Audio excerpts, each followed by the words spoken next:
Hi-yo! Welcome back, kids. We're so glad you're joining us on this express train, Sports Frenzy 2.0, your favorite politically incorrect sports commentary.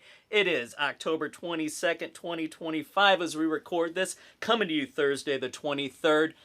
That's your favorite uncle, the maestro Kevin Crane. And that, of course, channeling the ghost of Ed McMahon, is your other favorite uncle, the conquistador Dave Height. As he said, glad to have you aboard. We're a welcoming environment here, except if you're a stupid person or a libtard. Otherwise, we love you. What do we start off with every week, Dave? Football, baby. So let's get this NFL wrap-up going. Yeah, I don't know if I want to. This football picks thing has really got me down today. I'm putting on like my all-time worst showing with these picks. It's killing me. Yeah, but you got the baseball picks. You pulled it off. Yeah, I know, but I know, it's killing there could be changes in the offing for football picks. And your Uncle Dave and I might end up going into the laboratory here at the Sports Frenzy Studios and cooking up a different, new, more fun way to do football picks, because this straight up 20 to 24 games a week thing just isn't working for me anymore. And it's not just because I suck at it. It's because it's just no fun. It's no fun. At least with fantasy football, you lose, but you kind of know why you lost. Because you sat Devontae Smith, because it was the opposite week. He had a good week, you expected a bad week, and he had two good in a row, a good and a great. Ugh. Yeah, the Eagles, we'll get to them in a minute, rediscovered their passing game. But, yeah, so it's going to take a lot of politicking, a lot of cajoling if we do this differently next year. But for now, we stick with what we've got. So we technically go back to Thursday, even though we didn't pick that game. And the Joe Flacco versus Aaron Rodgers. Entertaining game. That really was entertaining wild. game. That was crazy. Yes. What were they calling it? We were joking about it last week. The Icy Hot Bowl. Right. Cincinnati won 33-31. Both quarterbacks looked really good, but the problem was Aaron Rodgers made the one critical mistake, because it was just one of those games where they were going back and there forth was no and back defense. and forth. The defenses sucked. You expect that from Cincinnati, but not necessarily from Pittsburgh. Right. And which is concerning. Where was this kind of performance out of Flacco for Cleveland? Not as much talent, because you notice a record number of targets. Team record for the Bengals to Jamar Chase. Yeah. And T. Higgins didn't have that bad of a game himself. No. Even Chase Brown ran for 100 yards. So things are clicking there. He didn't have that kind of talent around him in Cleveland. Because remember, when he started the season, even Quinshon Judkins wasn't there yet. Yeah. Yeah, he was still in development mode. Yep. So it'll be interesting to see at 3-4 what Cincinnati can do now. Can they keep this momentum going? Can they actually sneak in as a wild card into the playoffs and maybe get Joe Burrow back for a good run? Late December, early January. Let Joe Flacco do the heavy lifting. Yeah. And then Burrow steps in and then they become a very scary team in January. Yeah. The Steelers, again, like I said, they look pretty good as well, not counting defense. Yeah. Rodgers had 2 picks. One was not his fault. One was a tremendous play.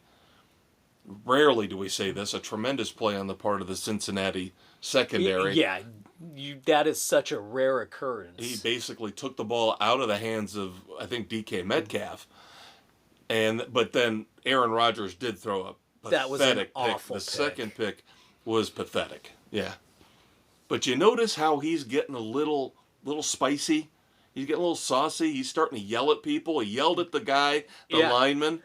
Who bumped him. Yeah. Yeah. Now, is that Aaron's ego again going a little wild and crazy? I'm the great Aaron Rodgers, don't touch me. It was almost the exact same reaction he had, what was it, last year when Salah went to chest bump him? Yeah. Back in New York? Get off of me. Yeah. So, entertaining game, though. Very, very cool that a game that I think everybody thought was going to be trash turned out to be one of the better games of the year. Yeah, and finally, Thursday Night Football gets a great game. Yep. So like I said, again, I'm going to be very interested to see what happens with Flacco and if he can continue this offensive momentum with the Bengals. Yeah. It will be interesting to see. And then we get on to the games we actually picked starting Sunday morning, going back to October the 19th, over in London, the final London game of the year. And wow. I will never. The Jags are back. I have taken a box. I have put my grass skirt and my coconut bra into it.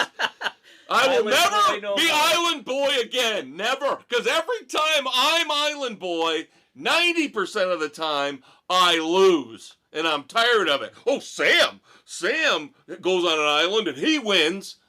But me, I go on the island 3 or 4 times this last week.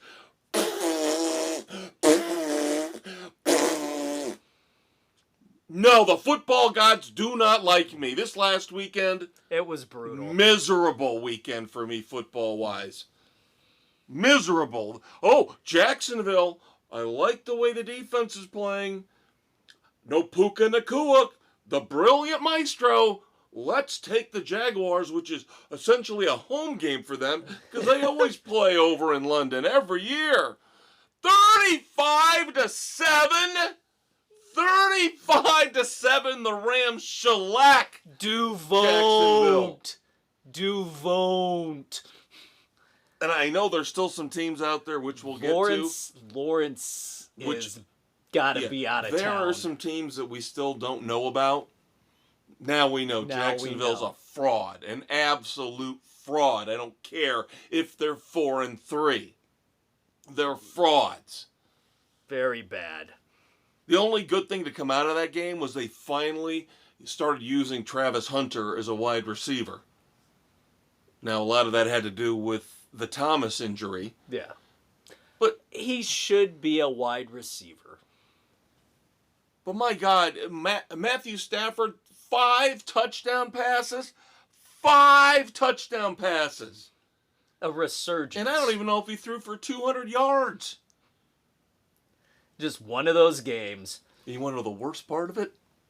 You watched the whole thing? No, God, no. God, no.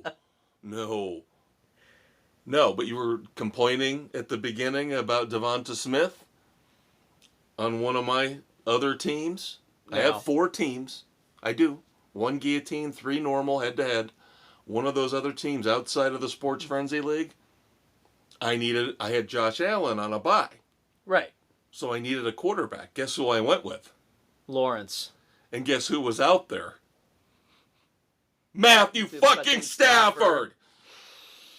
Now, believe it or not, despite the fact Stafford threw 5 touchdowns because he had no yardage. He still had under 20 points. No, he did have... He outpointed Lawrence by 10. Not awful. Not horrendous. Lawrence actually had a lot of garbage time yardage. So I think Lawrence ended up with 17 and Stafford had 27. Still. Yeah, but still. Yeah, I could have used those 10 points. They would have been nice. Yeah, it's always nice. And I could have used my little island win. This is why the coconut bra is in the box! Now we move on to... abject embarrassment. Yeah, the 1 o'clock games, including, to start off with, your Miami Dolphins. Who suck. How was McDaniel not let go after this loss? How is he still there? It's so bad. He's lost that team. Nobody's performing. Multiple picks by Tua. threatening to bench Tua. Now he's on a short leash. I heard, believe it or not, I heard rumors they were looking to trade Devin A-Chain. Good Lord, he's And the only thing they've got. You wouldn't believe where I heard. They're thinking of trading him to. The Bears? No, that would make more sense. Seattle. For what? Seattle's already got 2 running backs. No, that makes zero sense. The Dolphins are an absolute train wreck. They don't want to pay him because he's coming up on his rookie salary is going to need a renewal. They're going to have to give him a new deal. That's because they overpaid Tua and they know they have to get rid of him. And they're going to take what a did I hit. hear his dead cap would be? $99 million? Yeah. Because of that stupid $50 million they gave him. I fucking told you that was going to come back to bite them, that he wasn't worth it. I think I said the same thing about Trevor Lawrence getting that kind of money, too. But right now, I know you don't want to hear this. I still think Trevor Lawrence is better. Than Tua? Yeah. A little bit. It's not by much. It's like deciding if you want to eat the rotten apple or the rotten orange. Yeah, which one do you want? Yeah. But yeah, we're not even talking about the team that destroyed Miami, which was the Cleveland Browns. The final score 31-6. And we're talking about outside of Quinshon Judkins. And very inept Browns offense. Yeah, because now we're starting to hear rumors and rumblings about Dylan Gabriel, even though he's only been the starting quarterback for 3 weeks? He's not doing enough. He's not showing us enough. He has nobody to throw the ball to outside of the tight ends. He has no receivers. There. None. Oh, we got to give Shedeur Sanders a look. Go ahead. Fine. Do it. That's not going to get any better. Let's just get Tankathon going between the Saints, the Browns, and the Jets. Please, let's get that going. By the way, yes, the Jets, another one of my, almost island picks. Aaron, for some insane reason, thought that this was a good idea. Just maybe. To pick the Jets at home to finally win a game against the Panthers are frauds as well. Can we point that out? 4-3, Jacksonville, frauds. Carolina, 4-3, frauds. They're not beating anybody good. No, and come on. You only put up 13 against the Jets? Really? Yeah. And you want to talk, this team is a mess, and the only reason nobody is mentioning them is because, yes, again, you've got the triumvirate of stupidity in the Jets, the Saints, and the Browns to take all the bad press away. Yeah, for putting a team together. Because the Panthers are beating up on bad teams right now. But now, Bryce Young gets hurt, so now we're going to get the red rifle this weekend with Andy Dalton. He's back, baby. And they can't figure out, Dave Canales can't figure out what to do with his running backs. He went the worst possible way. And I am being selfish. Yes, again, fantasy football. You had Rico Dowdle tearing it up. Why 2 weeks would in a you row. get away from your hot hand? Because we just paid Chuba Hubbard, so we've got to give him some carries. So they tried to do the backfield by committee thing, and Dowdle still looked better. But they didn't put him in right away. Ridiculous. My understanding is Hubbard started the game. No way in hell was I doing any research on this train wreck of a game. Oh, no, there was no point on that one. But yeah, so the Jets now fall to 0-7. And the Panthers, yes, kids, are frauds. Absolutely. But Eagles took care of business up in Minnesota against the Vikings, 28-22. Now, we mentioned that because the passing game was finally rediscovered. found it. And Jalen Hurts had a perfect rating in the old rating system, not ESPN's new one. Thank you. Horn of Disgrace. Very apropos for that moment. 158.3 rating for Jalen Hurts. the Very perfect nice. rating. So maybe now the Eagles are back after a little bit of a stumble. Potentially. We'll Still see. don't know what's going on with Saquon Barkley. Still having a really, really down year. Yeah. Well, it's hard to back up what he did last year. That was But yeah, insane. the thing is, but he's not even close yet. No, they're not blocking for him for whatever I think he's reason. barely averaging 50 yards a game rushing. Yeah, for whatever reason, the holes are not there for him. Yeah, nobody, no sane human being expected what he did last year again this year. But you would have thought 80% of that, Yes. 85. Yes, if he's one of the top 3 or 4 running backs in the league, he should still easily get 1,500 yards rushing, another 500 to 600 receiving. Easily. Yeah, that's where it should be. Yep. Wow. A monumental collapse. That's New York football for you. Yeah, this was another one where I saw the ticker while I was watching the Bears game. Yeah, and I'm you're like, looking, oh, like, come the on. The Giants are absolutely destroying the Broncos. Come on, what the hell's what's wrong with you, Peyton? Yeah. And then you see the score climbing in the second half, and the ultimate 33-32 Broncos win. And the Broncos kids scored all 33 points in the fourth quarter. Oh, my God. Let me point something out to you, a little bit of a stat here. With 6 minutes left in that game, the Giants were up 26-8. That loss to the Broncos broke a 1,602 game winning streak for teams that were up by 18 or more points with 6 minutes left in an NFL game. Ouch. They were 16-0-2 and none. Oh, wow. Over the last 1,602 games. And this one broke the streak. Wow. Yeah, that was pretty bad. Now, I did read where if you go far enough back in history, there were a couple other choke jobs like this, but you have to go way, way back, decades and decades and decades. Obviously, if we're talking over 1,600 games where this had never happened under these circumstances. Crazy time. Colts keep rolling. Yeah, I'm worried about the Chargers to a point. I think this was a little bit of, I'm finally going to buy into the Colts, and the Chargers just need to get healthy.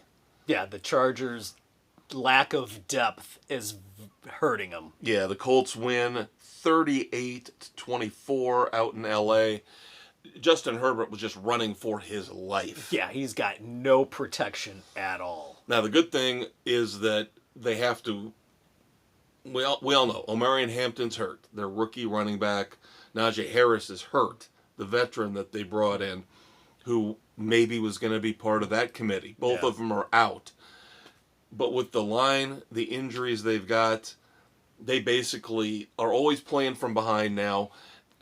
Herbert's got to race back in the pocket and find one of his 4 targets. He's got 4 legitimate targets now between Keenan Allen, Ladd McConkey, Quentin Johnson, and the tight end who the last couple of weeks has come out of nowhere. Oronde Gadsden is putting up numbers like a top-level tight end. So you might as well buy into the Chargers passing game and completely ignore the running game. Yeah, just forget it. But I've got to believe Jim Harbaugh is going to make some adjustments. There's no choice. Like I said, this was a little bit of both. This was a little bit of maybe finally we acknowledge the Colts are a pretty damn good team. And that the Chargers just are need hurt. to get a little bit healthier. Yeah. Wow. This game was another one. Commanders at Cowboys, where health, major concern for the Commanders. Jaden Daniels, issues. He's out with a hamstring halfway now. through the third quarter went out. Yep, he is not going to play this coming Monday night, which means that's going to be a bloodbath. We'll pick that game later. So he's got a hamstring. Now people are calling him the second coming of RG3. Oof. Great Ouch. rookie year. Now injuries. Yeah, people are talking about he needs to the, get an off-season program and bulk up. Because what? Out first with a tweaked ankle for a couple weeks, and now the hamstring. Yeah, there's no consistency with this team. It's in and out at quarterback. You have not seen Terry McLaurin that much at all after his holdout. Yeah, he's non-existent. The front office is probably going, so we paid this guy big money for this? So he can sit out? Again, I hope this is a lesson that other teams will take note of. Is that if you get one of these holdout bitches, trade them or just write them off. Because they're going to come back out of shape, not in game shape, and they're going to be hurt and injured and dinged up. There's no point. Yeah. Don't pay. If they're going to be like this, don't pay them. Yep, And don't pay them, trade their we ass. See it You're better off without them. Yeah, so we're going with Marcus Mariota. You don't have a running back, really, to rely on. You don't have much in the way of receivers, except for Zach Ertz. I mean, how are you expected to compete with that offense? You can't right now. So, 44-22, lost to the Cowboys. Yep, the Cowboys. I'm sure Jerry Jones thinks he's the smartest man in the world now. Yeah, and You're 500, Jerry, okay? Yeah, slow your roll, Beavis. Yeah. So, and Doug got the Island Boy pick for the Cowboys. Doug gets the Island Boy pick. I'll ship him the grass skirt and the coconut bra. He and Sam can fight over it. Because I'm done, I'm telling you. You will see. It's been brutal. No Island picks this week for me. None. All right. Maybe your fortunes will turn. Yeah, from outright disaster to mediocrity. Great. Great. That's a story of my life. Hey, at least it's going up. All right. Then the Packers took care of business with the Cardinals, 27-23. But Cardinals put up more of a fight than expected. And I told you that might happen. Yeah. The Packers do not look all that good on the road. Yep, and Jacoby Brissett. I would just tell Kyler Murray, bye-bye. Just hang out at home, kid. Just, put on a movie, let Jacoby. The offense looks a lot better with him right now than it did with you. Big time. Yeah, Jacoby's got them clicking along pretty good. But again, I told you I was completely wrong about the Colts. Completely wrong. I will own that.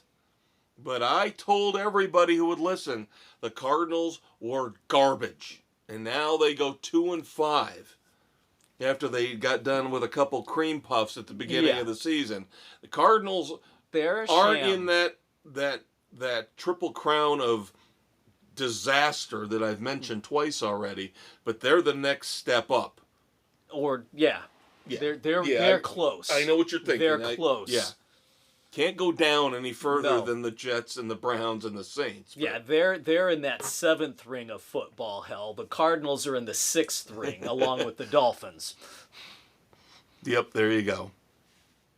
Oh, Monday night doubleheader. Yep, October the 20th, our final Monday night doubleheader of the year. Bad showing for the Buccaneers. More injuries for them. Oh, God. Mike Evans pretty much done for the year now with the broken collarbone and concussion on the same play. Yeah, after just coming back. Getting back from a pulled hamstring, and now bye-bye. Yeah, and Godwin's still not healthy. No, they're in trouble. Oh, boy. Now, the one thing, the saving grace they've got, 5-2 still leading the NFC South. They've got an easy win, I would say, this week. I think they play the Saints, and then they get a bye. So a couple weeks to try to get some guys healthy. And thank God for their tight end. Cade Otton, yes. He's going to end up being a prime target for Baker Mayfield now for a while. I'm glad I picked him up. Yep. So they got beat badly by the Lions, 24-9. Jahmyr Gibbs had a coming out party. Yes, I have him. And you lost? You lost? I and you lost had by Jahmyr Gibbs? 3 points. It's because... Oh, my God. Yeah, it's because I didn't put Devontae Smith in, and Ashton Gentry did not show up. Did you have Mike Evans in your lineup?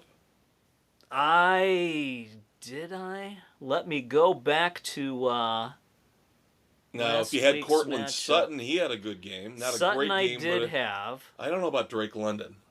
London did not show up. I'm looking at we've got our draft board still pinned to the wall here in our studio. Yeah, I lost so, 149.74 to 146.9.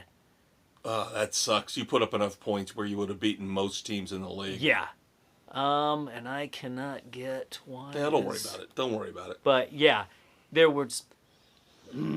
Sutton was okay. He underperformed. And then Genty did nothing. No, I know Genty did London nothing. didn't do anything either. Okay. Those two killed me. Absolutely killed me. And then our final game on the doubleheader Monday night. The Seahawks held on. They won. Ugly game, 27-19. They beat the Texans. The Texans are frauds also. Yeah, they are. I will put them not in the good. category of frauds, and C.J. Stroud will be Wow. the abject example of why you can feel great about a quarterback in his first year, and then he could fall apart if you don't bring him along Years and 2 nurture and him 3. properly. He looks terrible. He looks lost. He looks worse than Caleb Williams. Okay? And he's had another year of experience. Yeah. So go figure. And Another team that doesn't have a Caleb running... is learning a new system. And you've got another team in the Texans with no running backs to speak of. And now they've lost Nico Collins possibly this week to a concussion. You want to talk about Cade Otton? Now Dalton Schultz is looking pretty good because that's all that C.J. Stroud has got in terms of targets. Yeah. Healthy, decent, capable, competent targets. Yeah. Ugh. I do like the Seahawks, though. I'll tell you. The Seahawks are a solid team. The NFC West, again, outside of the trash Cardinals, 5-2 49ers, 5-2 Rams, 5-2 Seahawks. It's a dogfight. They're going to get the 3 teams in the playoffs this year like the NFC North did last year. Yep. All cyclical stuff. And Clint Eastwood badass moment out of that game for Nate Jones, former NFL player, now referee, official, took control during the scrum with Njigba being pushed onto the bench as the rest of the Texans were starting to go after him, and Jones put himself in between the Texans and Njigba to keep things from getting out of hand. Yep, I did see. That I'm not going to pretend I watched the game. It was on way too late. Plus, I was watching the baseball game, too. Yeah. Because you also had Game 7 of the ALCS going on. I did watch that. Yeah, but to see a ref take control like that. But I did see some photos, some still shots of that, yeah. So What the hell did he do? What did Jackson Smith and Jigba do? as he was pushed out of bounds, he got a shot. Took a cheap shot, and he pushed off and was walking away, and one of the other Texans shoved him onto the bench, knocked his helmet off. And that's when Jones got in there to keep things from really getting out of hand. Yeah, good for him. Good for him. Because I don't need my main man on my fantasy team, JSN, getting hurt, baby. He's carrying me right now. Yeah. And he's off this week. Now, this is supposedly what the kids in fantasy football world call Bimageddon. Yes, we're 6 teams on a bye this week. this week and next week. Luckily, at least this week, the only one I'm really hurting with losing is JSN. So hopefully I've got this planned out well enough where it's not going to kill me. Yeah, usually week 8 and 9 are rough for me. Yep. Little bit of other news, just a couple things, and then we'll move on to our picks for this week. Bye, Mageddon. We've talked about how the kicking game has changed with these exclusive kickballs, or whatever they want to call them. Yeah, and let's face it, the kickers have gotten better. That, I think you're right. It's a combination, because I do want to give a shout out to my Clint Eastwood Badass of the Week in terms of players. I might have another one later on that's got nothing to do with football whatsoever. But Brandon Aubrey, he is again on my fantasy team. Played for Notre Dame, right? Played soccer. Yeah. Kicker now for the Dallas Cowboys. This past weekend, he hit his 5th career field goal of 60 or more yards. Believe it or not, kids, that already is a new record in the NFL. No other kicker has more than 5 career 60-plus yard field goals. So, and he's just going to keep doing it. And again, I agree with you. It's a combination. I think we're seeing the kickers are better. This new ball, the balls, the procedure are with this different. Right. But Aubrey's a damn good kicker. Oh yeah. And these guys Absolutely. are getting better. They are getting better. Yeah, kickers used to be the afterthought. Now, it took long enough for teams to recognize how important the kicking game actually is. And then, of course, we'll talk about the Bears. We've got them on the slate, so then we'll recap the Bears game with the Saints. I don't know if there's a lot to talk about. Defense still looks pretty good. Getting the turnovers. Yep. I didn't know if I wanted to bring this up because the circumstances are really sad. But I know how much you, when he was with the Bears, loved Charles Leno Jr. But he announced his retirement, and he turned it into like this really sad affair, because I think he announced it something like 2 years to the day after his wife had a miscarriage, and said that's the reason why he's retiring, is to focus more on the family that he has and looking back at the family he could have had. I'm like, oh God, dude. You know, how you're making it really hard for us Bears fans to hate you. Sad that happened, but I was so glad when when you left Chicago. You were abysmal. How many frickin' false starts and holdings did he have that cost the Bears how many games? Yeah, well, he's not going to Canton. Let's put it that way. Not even close. But still, hope. Life after football is good for you. There you go. So that moves us to NFL Week 8, and this time we are picking the Thursday night game. Thursday, October the 23rd. Good one again in LA as the Chargers get to stay home. And the Vikings travel out to the West Coast. Carson Wentz again will be the starter this week. Yep. J.J. McCarthy not quite ready yet. I don't know if it really makes that much of a difference. We've already talked about with the Chargers what they're going through. I don't trust the Vikings. I just don't trust the Vikings. The one thing that will cause havoc, and this leads me back to my earlier comment about Jim Harbaugh, has got to make adjustments this week. You have got the blitz-happy Brian Flores. That's why I took the Vikings. You got the blitz-happy Brian Flores defense going up against that really paper-thin offensive line for the Chargers.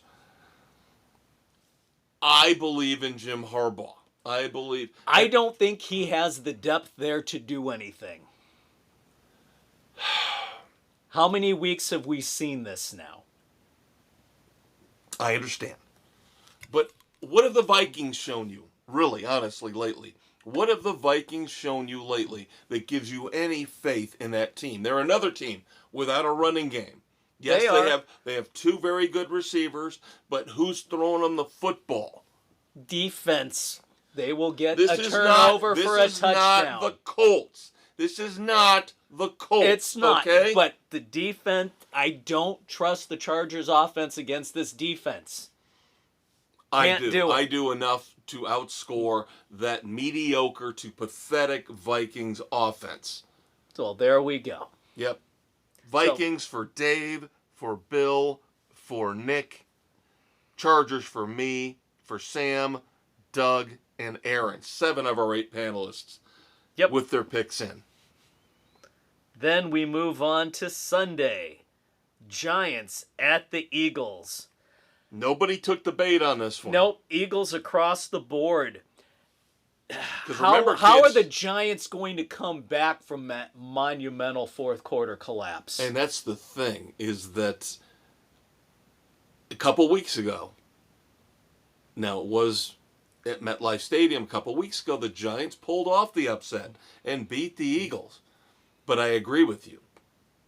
That was a killer fourth quarter against the Broncos in terms of the rest of the year for this team, playoff hopes, any chance of getting on a run. And the thing is, it was mismanagement on the part of the coaching staff. Yeah, they did it not was. run the offense properly in the fourth quarter. No, at it all. was bad. And then the Eagles found their passing game. So, yes. I just figured somebody might, bite on the Giants having the Eagles number after what happened a couple weeks ago. Maybe if they wouldn't have had the collapse.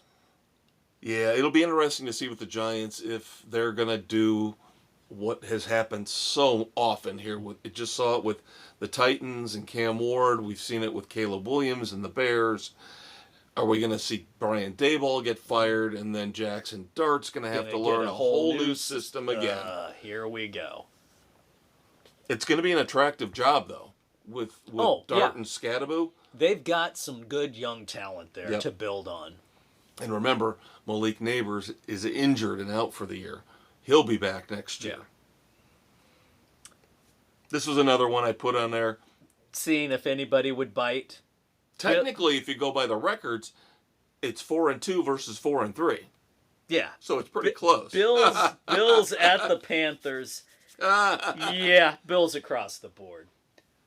Yeah. Even an underperforming Bills team. I will be interested to see what Andy Dalton does, what the effect he has on this offense. Could we see something like Joe Flacco with the Bengals? Do we get a little bit of a bump on the fantasy players? I hope so, because I've got 2 of them from the Panthers. I've got Tedero McMillan and Rico Dowdle. Who knows? It'll be an interesting the Bills game. The coming Bills off a have bye. to have this after a horrible showing before. Yeah. Well, yeah, didn't they lose back-to-back games to the Patriots and the Falcons, right? Yeah, that Falcons game was just pathetic. All right. Our Bears go on the road to take on the Ravens, my friend. This is one that it's all going to come down to, is Lamar Jackson going to play or not? Yeah, and right now, as of Wednesday night... Still questionable, but he did practice. Yeah, so there are a bunch of guys on that defense also who are questionable. If half of them come back for the Ravens, that's going to make things very difficult for the Bears offense. Now, going back to last week, doing our due diligence, of course, the Bears beat the Saints 26-14. Another great game for DeAndre Swift. Not so much for Caleb Williams again. And the passing percentage is under 60. Yeah, this is not good. Yeah. He took a regression there. Ben Johnson's already said he wants 70%. That is the standard now in the NFL. And Caleb's under 60. Yep. Things that do. Worry me. Things this Bears you have team to is look 4-2. Remember last year at this time, the Bears were 4-2. Now, am I expecting Ben Johnson to orchestrate a massive collapse? No. No. No. But at the same time, the schedule is going to get a lot more difficult for the Bears. Tougher. And Caleb Williams has got to progress. He has got to get better, and I don't think he is. 2 weeks ago, against the Commanders, he didn't look half bad. You could see the progress there. This past week was a regression against the Saints. Yeah. So now, 2 steps forward, 1 step back. We have to take 3 steps forward this week. And no steps back. No steps back going forward. You have to keep going. So if these players that are injured on the Ravens defense don't show up, there's no excuse. No excuse. No, none whatsoever. Because this Ravens defense has been terrible the last month.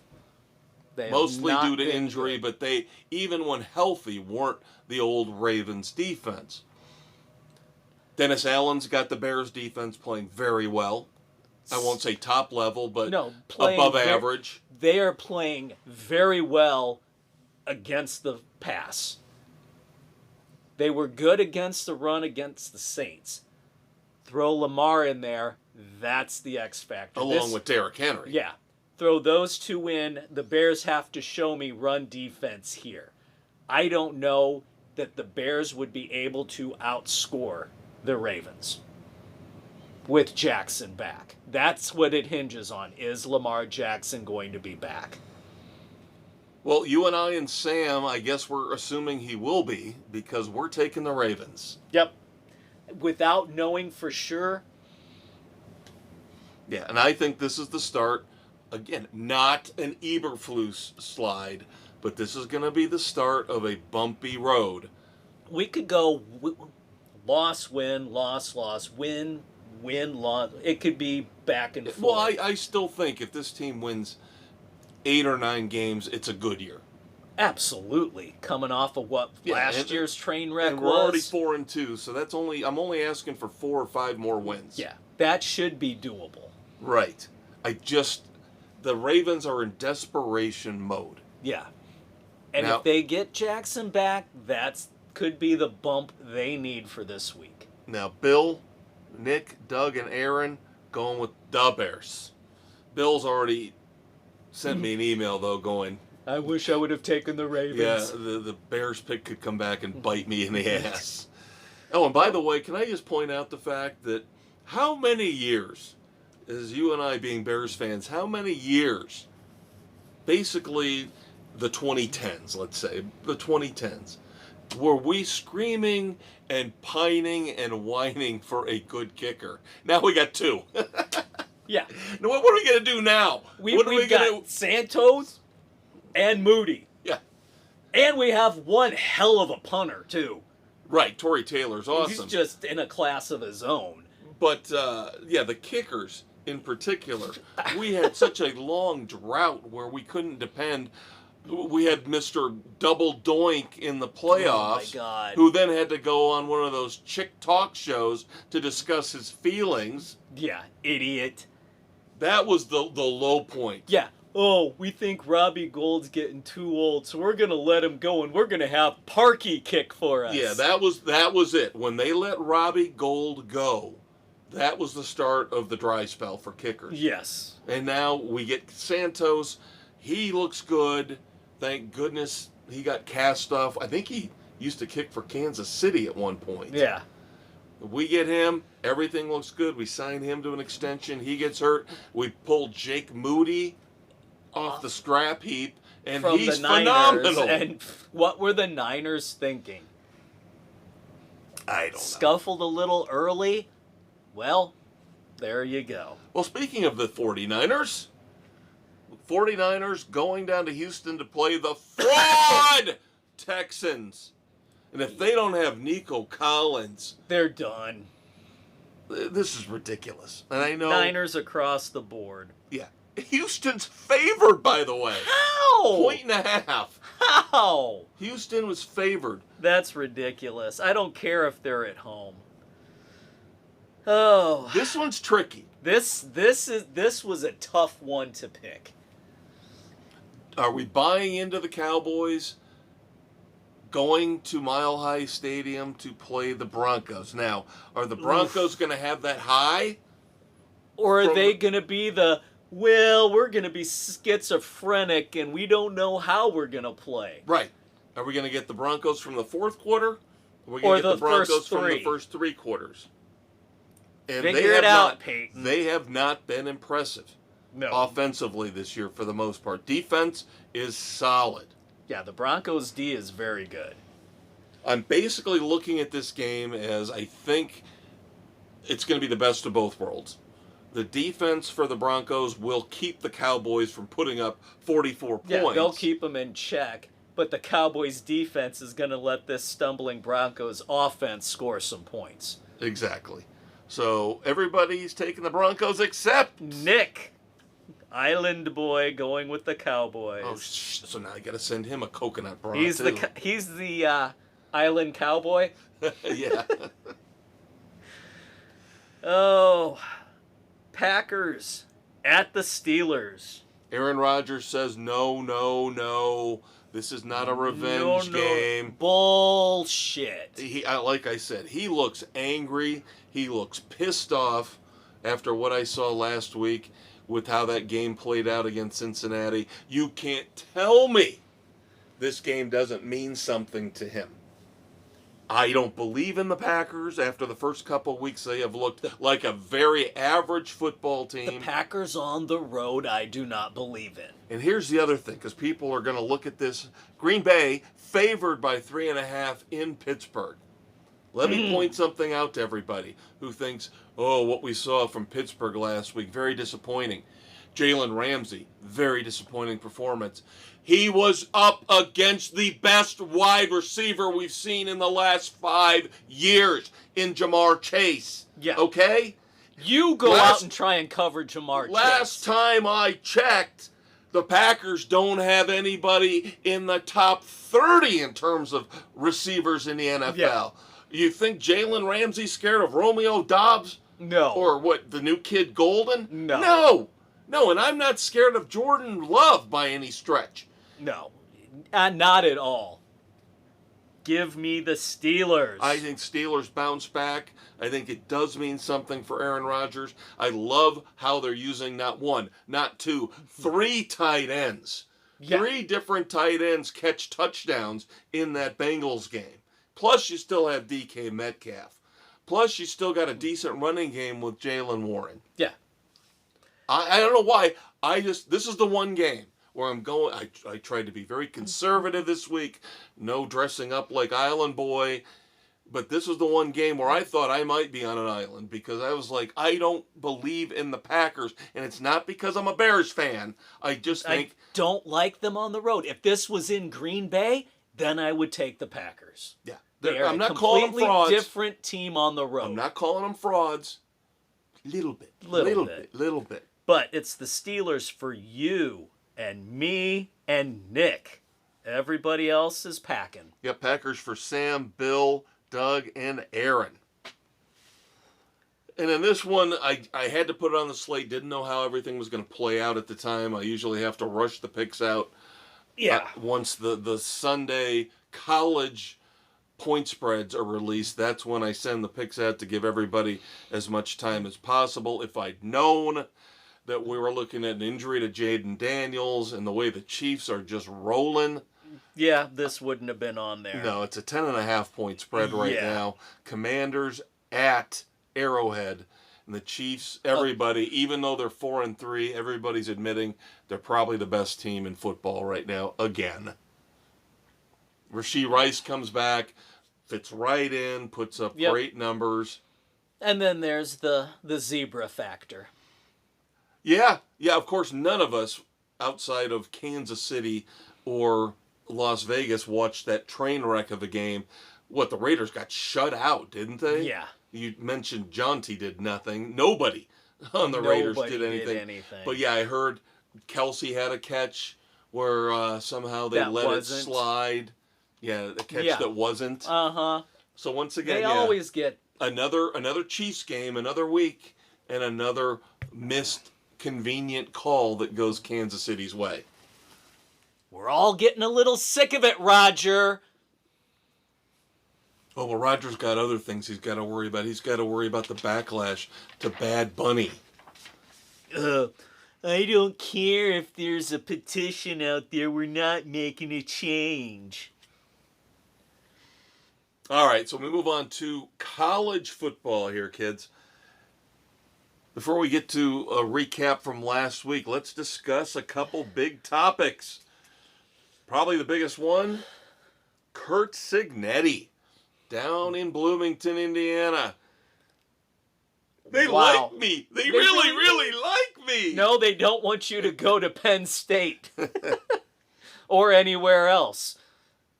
Cignetti gets a new 8-year, $93 million deal from the Hoosiers. They are dead serious. Ridiculous money. They are now dead serious about that football program. Could potentially also, to help recruiting, I know a lot of that now is all about All the moolah, about the money. but you have your quarterback could potentially be the number one pick in the draft. Yeah. The NFL draft. That always helps. Yeah. That always Developing, that is a huge piece. Yep. So, what is it? Fernando. I hear people already playing ABBA. Oh, God. There was something in the air that night. The stars were bright. Fernando. All right, we stop now before we get in trouble with copyright infringement. We're not playing it. Can't we do a cover song of it? I think we can cover. And that's allowed. I believe We're not so. playing the ABBA version. We're not doing the whole thing. No. We're taking license with it. Yes. Artistic license. Yes, I will admit though that I saw that on Boomer and Geo. So, but it's very funny. It's so we fun. had to pull for that. Yes. Had to take that and make it our own. Now, of course, I was going to do that anyway without knowing that. We've got the flip side of the Curt Cignetti success. Florida, after Florida won. I know. Florida is starting to play better. And they fire Billy Napier. I know why they did it, though. He isn't meeting championship expectations. Well, the timing is weird because they did win this past weekend, but it's one of those bye weeks coming up. So this will give us at least a 2-week transition period for the interim head coach. Yeah. And we're hearing rumors already about Lane Kiffin leaving Mississippi to go to Florida. And I'm telling you, a lot of This these is ridiculous. These moves just seem lateral. I know there's more money involved, but they don't seem. Kiffin, we'll get to the pick for this week in a minute. Yes, they had a bad loss last week, but he's building something at Ole Miss. Yeah, Why would they're you looking leave better Ole than they Miss have in a long time. to go to Florida unless it was all about the money? But yeah, it was because of the bye week. Even though they won, and like you said, they were looking a little bit better, is because you get the easier transition. You get a couple weeks to get the players acclimated to the new coach. Yeah. Okay. Now, otherwise, Billy Napier definitely deserved to be fired. 22 and 23 record. His buyout, since that seems to be the big thing now after what happened with James Franklin. Billy Napier's buyout. Now, I wouldn't complain if they want to give it to me, but compared to Jimbo Fisher and James Franklin, It's this a is nothing. pittance. Yeah, it's $20 million. It's a pedestrian $20 million. $20 million. So, all right, don't go to the games yet. I have a couple more things. Fines? Well, I have some trivia for you because I know how much you love my trivia now that I've been doing this a couple times every episode. Dave, can you name to me, your best friend, your brother from another mother, the 5 FBS schools, so basically Division I, that do not have the word university officially in their name? It's not as hard as you would think. Oh, come on. 3 are obvious. 3 are obvious. Army, Navy, Air Force. Yes. There you go. There you go. There's 3. The other 2 are in the ACC. Really? Yes.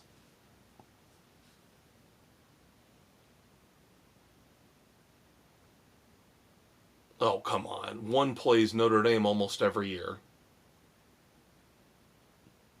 Obviously, since Notre Dame's got to deal with the ACC, Yeah. technically both of them do. Oh! Did I say technically? Did I say technically? Yes. So guess who that would be? No. Novatech. Vatech, technically, if they have a big long name. University of yes. Virginia Tech. Yes, but you're close. Again. Georgia Tech. There you go. Georgia Institute of Technology. One more in the ACC. Doug Flutie. Oh, Boston College. There you go. And also, I would like to point out, we have a new NCAA single game rushing record. Another one of my Clint Eastwood badasses this week. Montie Quinn. Now, of course, this is not FBS. This is not Division I. This is Division III. But still. But it's still considered overall an NCAA rushing record. He plays for Curry College. And this past weekend, he put up 522 rushing yards. Good God. Yeah. Let's hear it for the mighty Quinn. Nice. I like that. I like that. Come on without. Come on within. Now, this is not a You've trivia not question. seen nothing like the mighty Quinn. Boy, I hope you're right about this copyright stuff. Is Manfred Mann dead? I don't know. Great song, though. The estate could come after us, I guess. This is not. We're not playing the actual. I'm sorry, I'm scarred after actually being busted by YouTube years ago. We were playing the actual songs. Yeah. What we're doing for cannot... what, 2 seconds longer than we were allowed to. What we do cannot be considered singing. Come on. It's true. It's true. Now, this is not trivia, but I mentioned Montie Quinn's new record is for the overall NCAA, not the Division I record. I'm just going to ask. I'm not going to make you sweat it out. It's very hard, as opposed to the one I just gave you. Do you know who holds the Division I, the FBS record, for the rushing mark in a single game? He is currently in the NFL, although he is a backup running back. Backup running back for the Cincinnati Bengals. Yeah, I was going to say, isn't it Chubb? No, Chubb's no longer there. Chubb was never with the Bengals. No. What are you talking about? Chubb was with the Browns, and then he went to the Texans. I'm thinking the wrong Cleveland team. Last time I checked, the Bengals are in Cincinnati. Yeah, sorry. I can't think. 427 yards back in 2014, running for the Oklahoma Sooners. I told you it was very hard. Samaje Perine. Okay. P-ring. 427 yards, and that's with the big boys.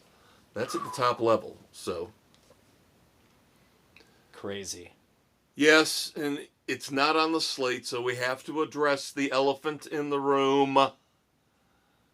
Oh, God. That was... The start of my awful, terrible, no good, very bad weekend was Friday. As I watched the Miami Hurricanes, yes, shit the bed. I knew it was coming at some point in time. When you're dealing with Mario Cristobal and, of course, Carson Beck, you knew all I heard, oh, he's going to at some point start turning the ball over. He's going to turn the ball over and it's going to kill you at one point. Yep, it happened. Yes, it finally happened. but And it's they only out lost of the by way. 3 points. Yeah, that's the sad thing. Yeah, Miami loses at home this past Friday night to the Louisville Cardinals, 24-21, to drop to 5-1 and 9th in the AP poll. Carson Beck, 4 interceptions. Yep, he becked himself. Now the first 2 I don't blame him for, because basically they were just punts. He heaved the ball down the field 50 yards. Now one of them was a damn good defensive play too. Well, yeah, there were double and triple coverage. It was just one of those things where the play comes in. If you're committing to that, you're going to just have to throw it and hope for the best. Yeah. Now, in the fourth quarter, when they were down 10, he looked like shit. That was just a bad throw. Yeah. Beck, the last 2 interceptions were bad throws. Yeah, they were awful. So, okay. You got it out of the way. You didn't want him to go undefeated. No, and this week we get a cakewalk, hopefully with Stanford, so at least... Should be able to right the ship. Yep. All right. Then we move on to Saturday, October the 18th. You were right. Sam and I were wrong. Vanderbilt took out LSU. Now Brian Kelly's on the hot seat. And he's got another big game we're going to pick here in a few minutes. I just think, as I told you last week, I just think there are a lot of parallels you can draw between Vanderbilt this year and Indiana last year. Building for something. Yep. Oh. This is where I just What started. the fuck? This is where I just started to say this Why? weekend is not going to go my way. Why? Now Georgia Tech is supposedly the favorite to win the ACC. And what happened? I thought Duke was getting better. I thought Duke was getting better as a program, and it doesn't look like they are. No, they let us down. Yeah, Georgia Tech, number 12 at the time, beats Duke at Duke 27-18. Ugh. Yeah. Yep. Washington let me down. I'm not a believer in the Wolverines at Michigan this year, but... I told you the bounce back game at home. Yep, Michigan wins. 24-7. Yeah, another island pick failed for me. Comes through for everybody else, but for me, no. Arizona loses to Houston 31-28. Everybody so close. except me got it right. My almost Island boy, Aaron and I blew this one. TCU beats Baylor 42-36. Wow, these are two teams that always they seem always to just go sit there up back and forth, and it's a shootout. They sit in the middle of the Big 12 and play close games against everybody. They make these games. That's why they're always on the slate. I put them on here because the point spreads are always close. They win by a few. They lose by a few. Yep. Ugh. This was a game. Yep, number 9, Georgia. Again, these rankings are last week's rankings. Beating number 5, Mississippi, 43-35. This is what we've always talked about. There are teams, and we're going to have another one coming up here in just a minute, where they get so far, and then you're waiting for the other shoe to drop. Yeah, you wait for them to take the next step. We're waiting for Kiffin to win a big game at Mississippi State. He got it a couple weeks ago. We're waiting. Can he do it again? Can he sustain the momentum? Can he sustain? We were right. We said, no, we don't think so. Yep, so Georgia wins. Now Mississippi might be starting a little bit of a slide given that SEC schedule that's coming up. They're going to have to solidify themselves a little bit on that one. UNLV turns out to be frauds. Thought they might put up more of a fight against Boise State. They did not. Boise State easily wins 56-31. No one took the bait. Nope, Boise State for us all. So, yeah, one of the few times where we did not all go down together. Yeah, We actually pulled it all off. Here's the other one, like Mississippi. We knew it was coming. We knew Texas Tech would not sustain number 7 in the country last week. That is extremely high for Texas Tech in terms of a ranking. And I had a feeling, maybe not this week, but it was coming. Yep. And guess who was the one son of a bitch who figured Arizona State, who's burned me all year, would win? Sam. The elder statesman. So I'll ship him the goddamn coconut This broth. is probably the one that got him the 1-point lead over me and Bill. Because Sam is winning over you and Bill by 1 game right now in our picks. You're right. It's got to be. It's obvious. And, of course, we mentioned the Billy Napier firing at Florida after beating Mississippi State 23-21. Yeah. Oh. This turned out to be closer than I thought. Iowa beating Penn State 25-24. But the Penn State slide continues. Yep. And as of right now, still no movement. Rumors are out there. You know, Matt Rule's name is still out there. But the longer this goes, I think it's going to be more difficult for Penn State to get who they want or who they think they want. Yeah. Kalen DeBoer's got Alabama on the right track. Yep, Alabama seems to have found their stride here at the midpoint, closing in on the end of the season, beating Tennessee in Tuscaloosa 37-20. Yep. We did have a couple dissenters on that, but most of us got Alabama correct on that pick. Yep. Here's another one we got right across the board. Yeah, across the board. Notre Dame beating USC 34-24. You know, all the pundits were saying, that 10.5 point spread, I think that's too high. Well, they came in at 10. Yeah, and thank God there was no overreaction on the polls this week. So they actually beat a ranked team and they only move up 1. And now we're starting to see all these other 2-win or 2-loss teams starting to get a little bit closer. Notre Dame's still the highest ranked, but at least we're starting to see some 2-loss teams get into the poll. So now Notre Dame's position at 12 outlier. Yeah, at 12 doesn't look as bad as their rankings a couple still weeks. Some no-loss, 1-loss teams that should be ahead of them. Yep. Yeah, I think once we're getting close to the first college football playoff poll coming out, and then we'll see how they handle this. Yeah, that's going to be interesting. I'll never, ever, ever, ever pick Auburn again. Never, ever, ever. I'm done with it. You'll never pick against Missouri? Oh. And I hate Missouri, too. That's the thing. Know. I hate picking Missouri. This was just a bad game to pick. I don't believe in Missouri at all. Now I don't believe in Auburn at all.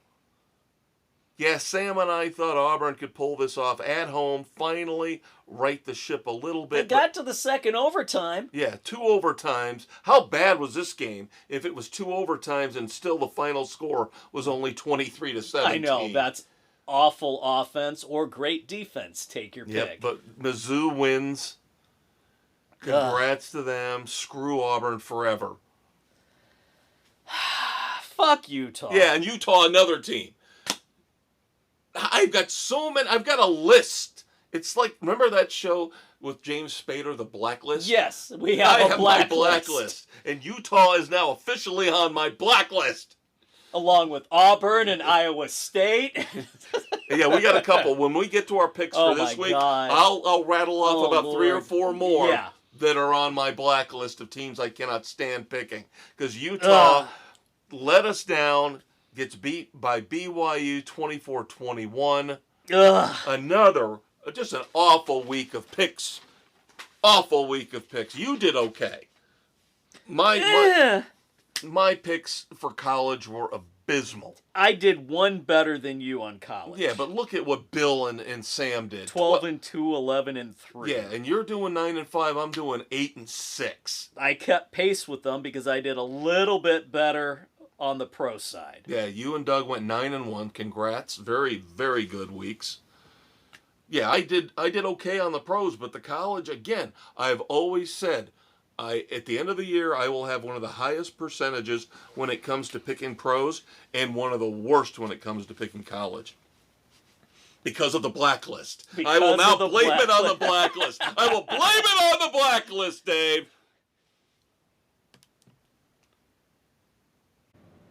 All right, let's find out of this week's picks who makes the blacklist. Yeah, I'm kind of jazzed about this new thing we've come up with here. I need to get a black suit and well, no, you should be Spader because you got the bald head like he did in the show. Yeah, we'll get the black suit, the black fedora. Yeah.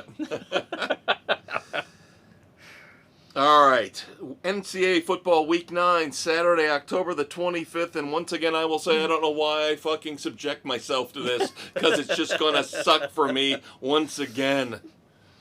Might not be so bad this time.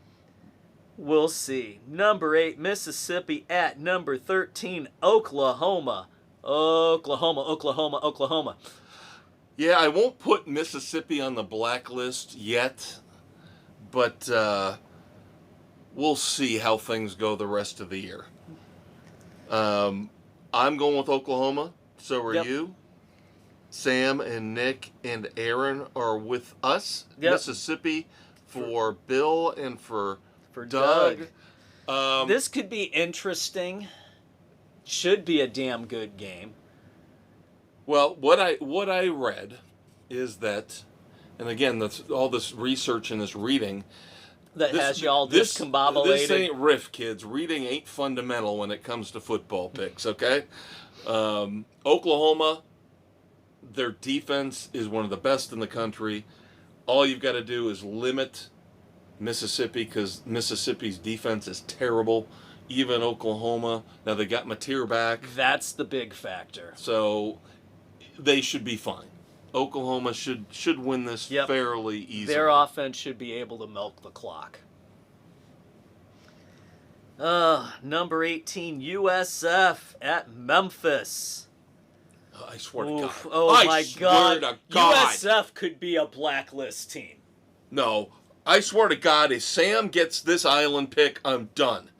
Because USF is one of the teams this year that I actually have faith in. Yeah, they're pretty damn good. Outside of the Miami game, they've looked really, really good. And come on. Memphis? Sam's going with Memphis. The rest of us going with USF against 7 of our 8 panelists with their picks in. Say no to the Island Statesman.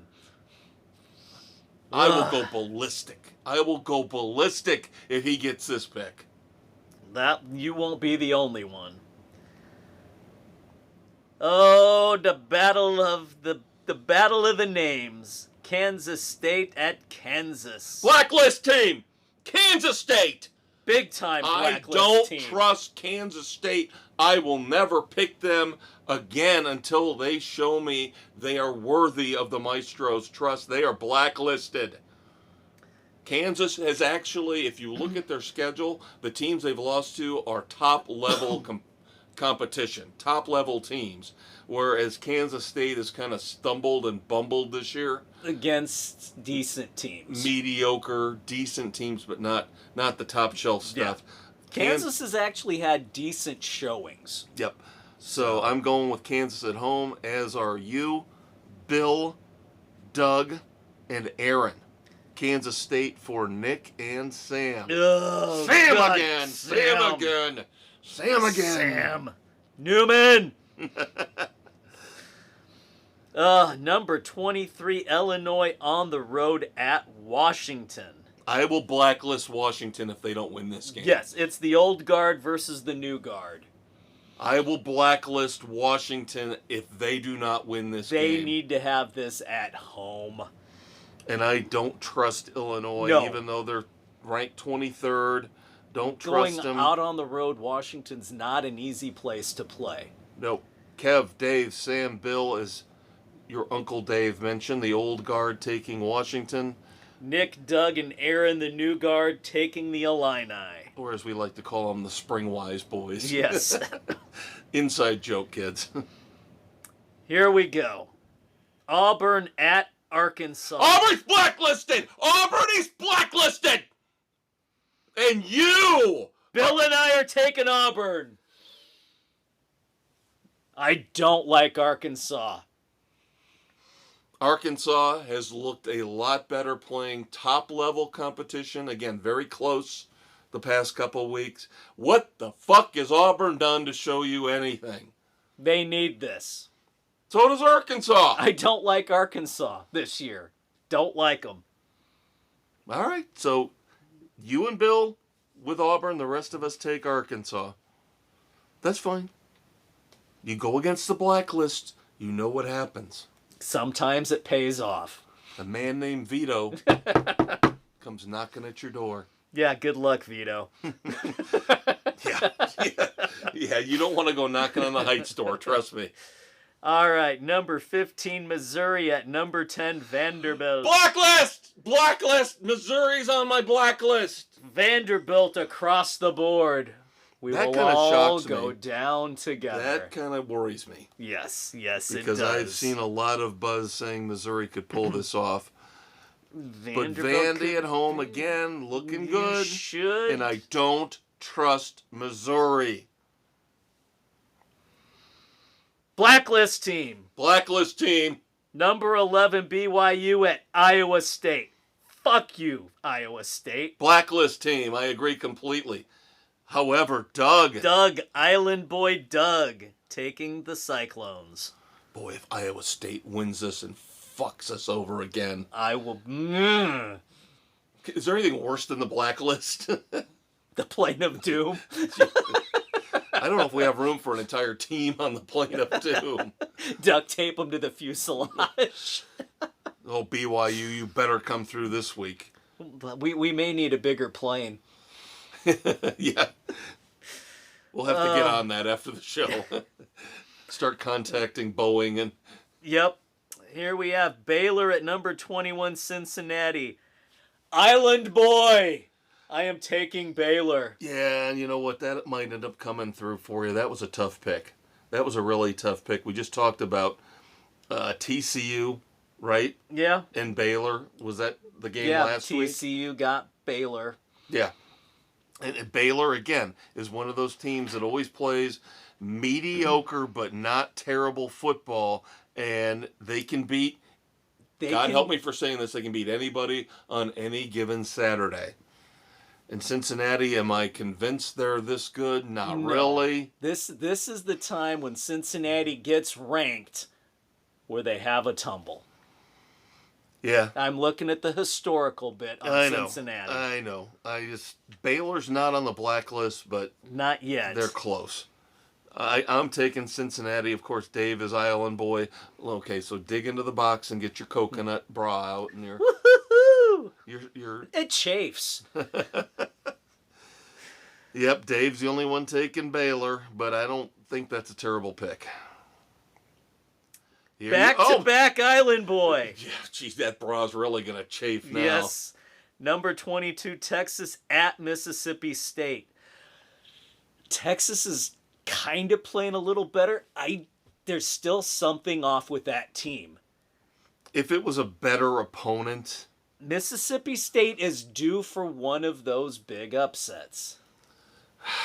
There are other teams where I would say, yep, I agree with you. Not Mississippi State. Nope, at home, gut feeling. We'll see. So 2 island picks in a row for you. Of course, we still haven't got Mrs. C's picks yet. Not yet. You never know what will happen there. Yep. Ooh, doggy. Another shocker. I find this shocking. This was tough. This was kind of a tough pick. Number 3, Texas A&M at number 20, LSU. Keep in mind, number 20, LSU, Brian Kelly is in serious jeopardy down there. Yeah. In the swamp, in the Baton Rouge, in the His fake Dave Cajun accent Robichaux. is getting the heat. Yeah, in the Dave Robichaux and Cleet Purcell territory. And the Texas A&M is one of those teams. They're an undefeated, and they've looked a little shaky. Does anybody trust a number 3 ranked Texas A&M team? On the road. We all do. We all do. This could be we all go down together. I would not be shocked for LSU to win this one. I'm with you. I would not be shocked either. I almost took them. I think I will go out on a limb on this. I think that if LSU loses this game, Kelly's out at the end of the year. I think they'll buy him out. They'll buy him out. I think they're about done with his And they'll act. ask, what the hell were we thinking? Yeah. Nobody took the bait on this one. Kentucky has played some really good teams close the last couple weeks. Number 17, Tennessee, coming off that loss on the road to Alabama. But they want bounce back. Yeah, we all think the Vols are going to bounce back, so Tennessee across the board. Oof. That one, I think, we will not go down together. No, I think we that should will come be through. okay. Yep. Houston at number 24, Arizona State. If Arizona State doesn't win this, they go on the blacklist. Amen, brother. Amen. Now, I know Houston coming off a very impressive win last week that, of course, screwed me against Arizona. This is a different Arizona team. This is Arizona State. Who are back to being ranked again. So, Houston for Bill and Nick. The rest of us taking the Sun Devils. All right, kids, there you go. That is your college football wrap-up. So we've knocked out all the football for the week. Yep, we got that. Or have we? I know we don't normally talk about football, but I have a very interesting statistic when it comes to soccer. We never talk about soccer on Spotify, Good Pods, Pocket Cast, Apple, Overcast, CastBox, Amazon, Audible, and iHeart Sports Frenzy, baby! And the UB2B. Very nice. Don't forget to check out the Facebook page as well for all of our football picks. Only another week or two of NASCAR picks. Getting close. We'll talk about that, of course, in a few minutes. I found this to be a statistic I had to bring up. Again, we don't like soccer. It's boring. It sucks. What, they had a record number of flops? No, okay. One of the few soccer names that I know. Lionel Messi. Okay? Okay. He's playing currently in the MLS for Inter Miami. I guess the guy's really good. Again, we don't care about soccer, but this is just a very interesting stat. Lionel Messi missed 6 games this regular season. The regular season just wrapped up. They're getting ready to go into the playoffs. He missed 6 games. He scored 29 goals in the regular season. Okay? The entire DC United team scored 30. I thought that was kind of interesting. Nice. Oh, and by the way, we're going to head into baseball here next. But let's start off with the fact that we're going to have crying in baseball, Dave. We're going to have crying in baseball. Yep. The Women's Baseball League. The WPBL. The Women's Professional Baseball League is launching in 2026. 4 teams representing Boston, New York, L.A., and San Francisco. Of course it's on the coast. No. God forbid. Well, yes and no. They are taking the model from, I think it was the XFL a couple years ago. Oh, are they going to rotate? No, they're going to play all these games at a neutral venue. So even though you've got these 4 cities represented, they're not playing. But again, you're representing the 2 coasts. Right, but they can't. There's no way they could travel if the WNBA has financial issues traveling, there's no way the startup women's baseball league is going to be able to travel from the East Coast to the West Coast. So why are you not condensing them into the central part of the United States? Well, I'm sure the neutral venue they're talking about is going to be in somewhere. Remember, because they played all those games in the XFL, was it? In Birmingham, I think it was. Even though the teams were from all over the country. Balls. Because they are trying to save money as they start this new venture. But why do you have to have those cities? Why does it have to be the coasts? I just want to know who's going to draft Madonna and who's going to draft Gina Davis. Lori Petty. Oh God, and Rosie O'Donnell, wasn't she in that too? No, she's playing for Ireland.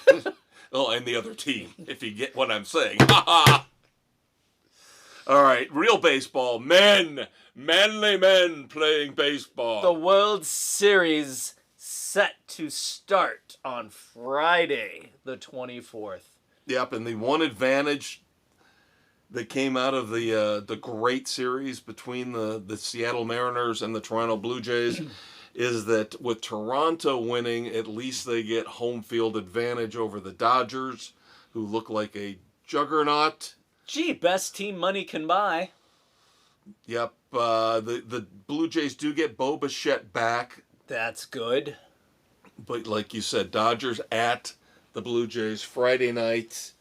Leading up to this, of course, yeah, the Dodgers, the pitching is what's killing me. These guys didn't pitch at all during the regular season. Then all of a sudden, Blake Snell's better.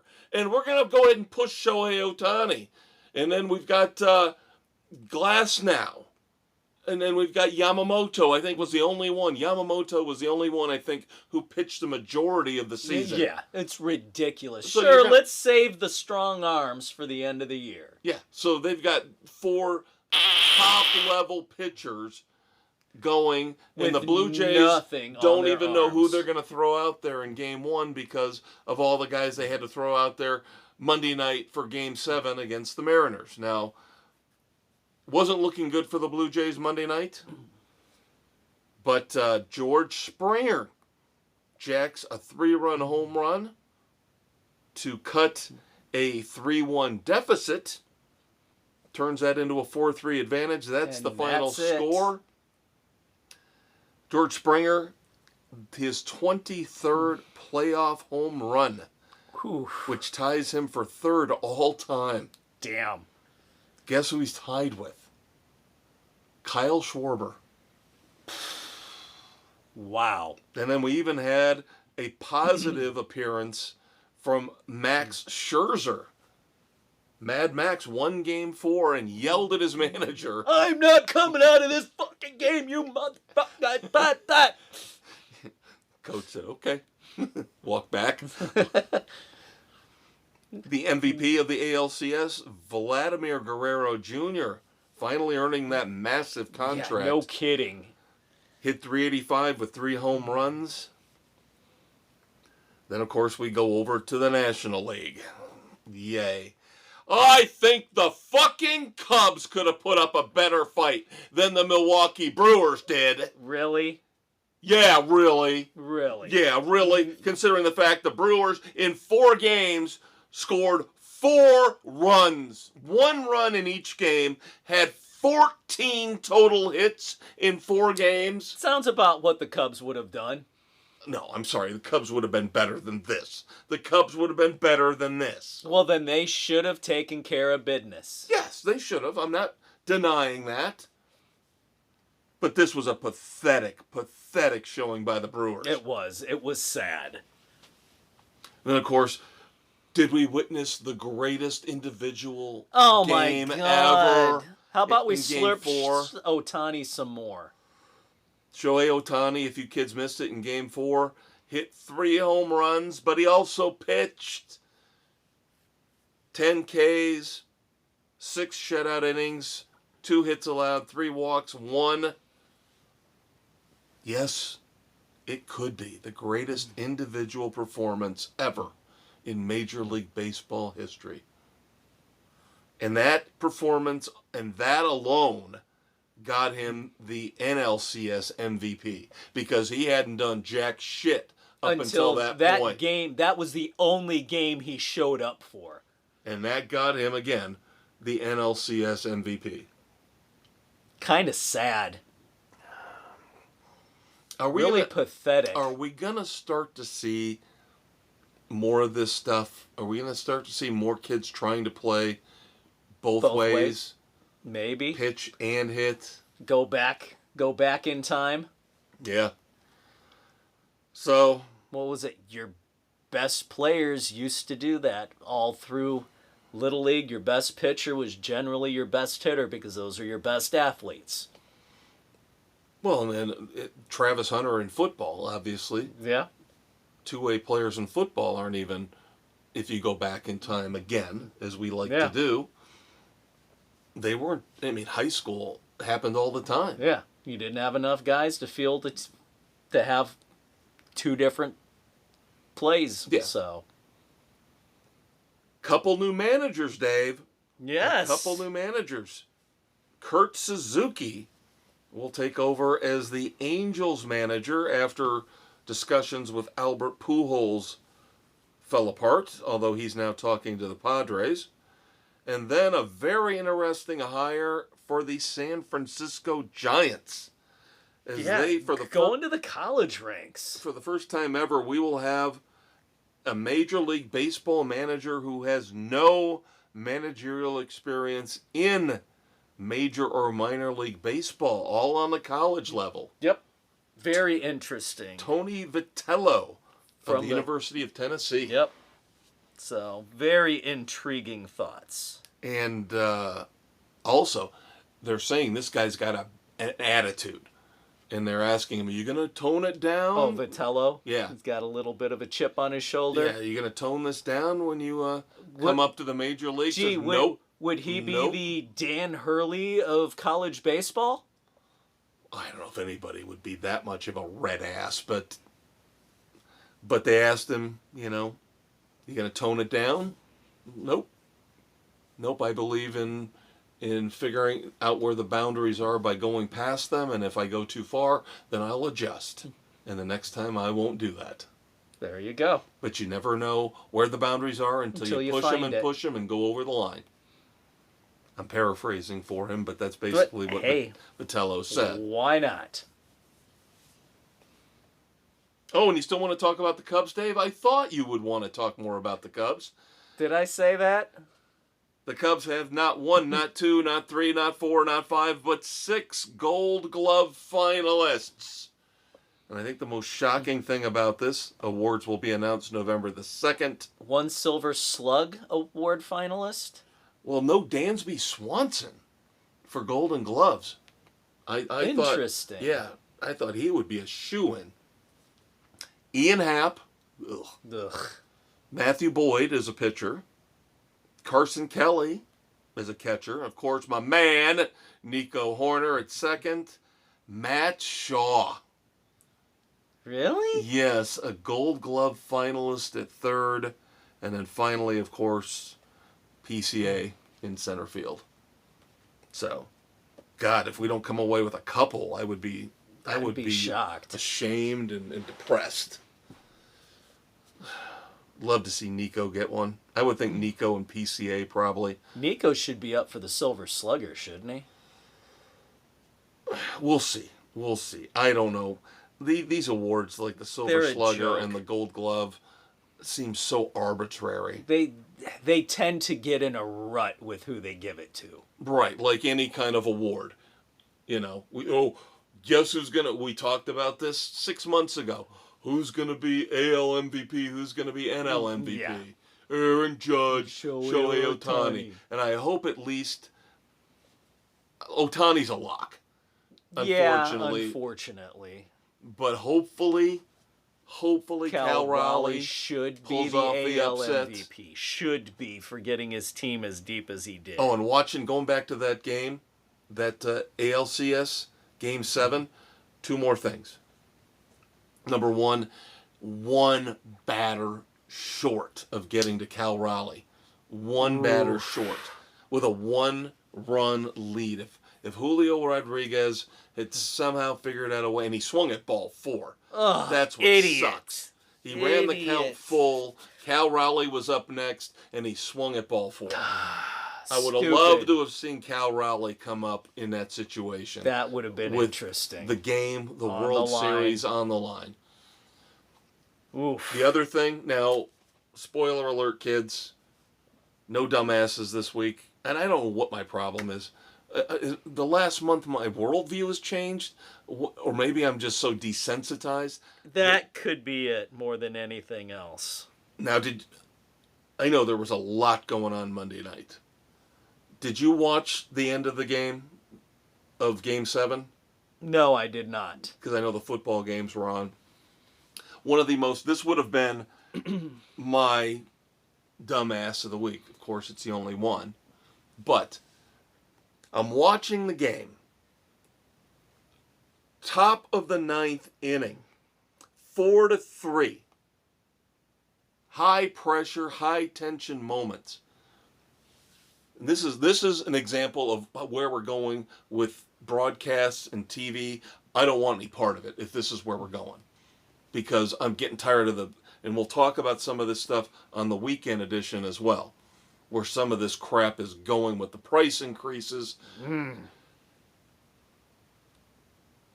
Again, we're in the top of the 9th. Seattle is up.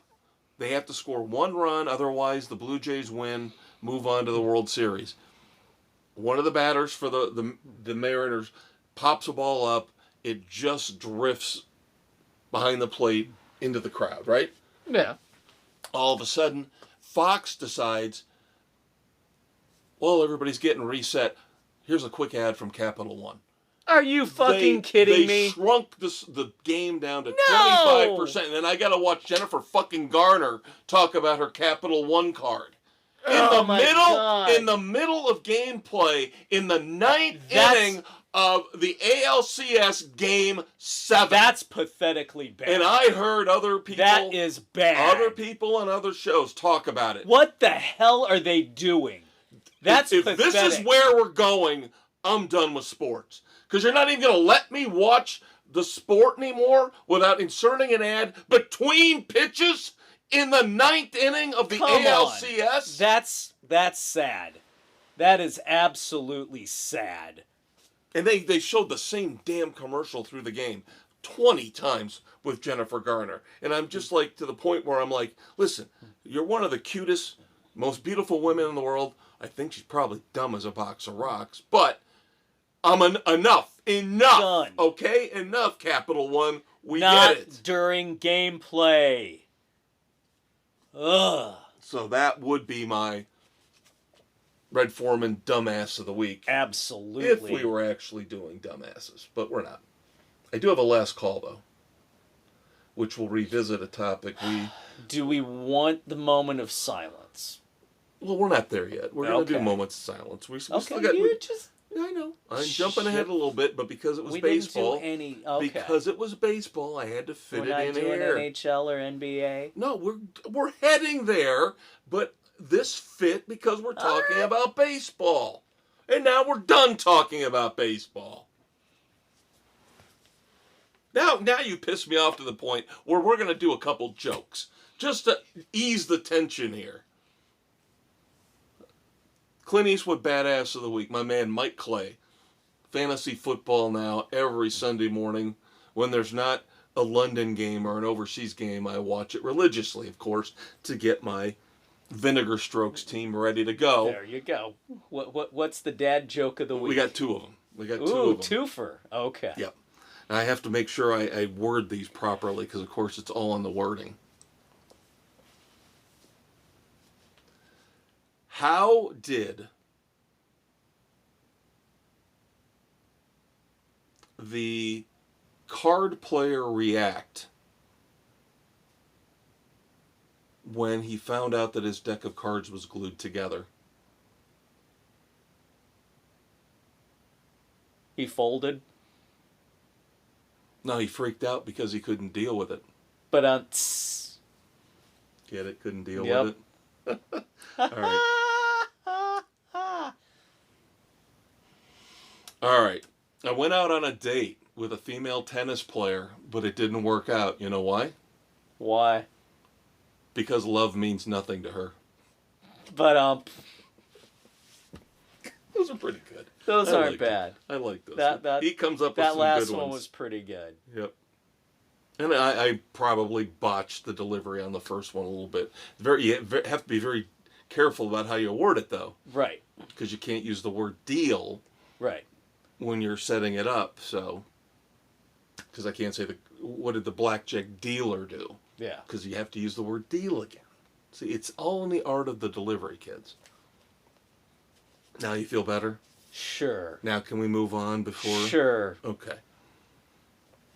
Would you like to talk about the Blackhawks? Maybe that'll make you feel even better because they're playing really well. They're playing pretty damn good at the start of the season. Sitting 3-2-2, 8 points. They're mid-pack. They're competitive. They're looking good under their new coach, Jeff Blashill. So, And if I'm not Not mistaken, when I looked at the And standings this morning, they would be in the playoffs if the season ended if right the now. season ended now. Hey, at least we're not the Sharks and the Flames, who are sitting at 2 points apiece at this point. Yeah. So I thought The last couple years, the Hawks would have been down there at 1 or 2 points. So yeah. there's actual turnaround and improvement in play. Early progress. I know. I'm excited. And then, of course, we do have the NBA. The regular season started last night. I don't care. You don't care. Nope. We'll see if anybody else cares. I've heard rumors that NBC is already talking about how this NBA, this mammoth NBA deal they signed, is going to lose them a shit ton of money. Oh, ratings were not good for night one? No, it's not just the ratings for night one. It's just they're already thinking, man, this might not work out for us. That could be, we fucking told you so. Amen. Amen. Russell Westbrook is joining the Sacramento Kings. He is going to be taking the hardwood for his 18th season. And whether you like it or not, Dave, you know damn well he's a Hall of Famer. Based on the standards they have. Compiling? Yeah, pretty much. If Carmelo Anthony is in, Yeah, they're going to put him in. Russell Westbrook is better than Carmelo Anthony ever was. Well, yeah. Low standards. Already hearing rumors and rumblings because they're one of the favorites to win in the East. Au contraire? The New York Knicks already having issues. What? With their new coach? Well, do you know who Matt Barnes is? Matt Barnes has been in the NBA. He's played. Yeah, he's been around Now the he's league. pretty much one of those talking heads.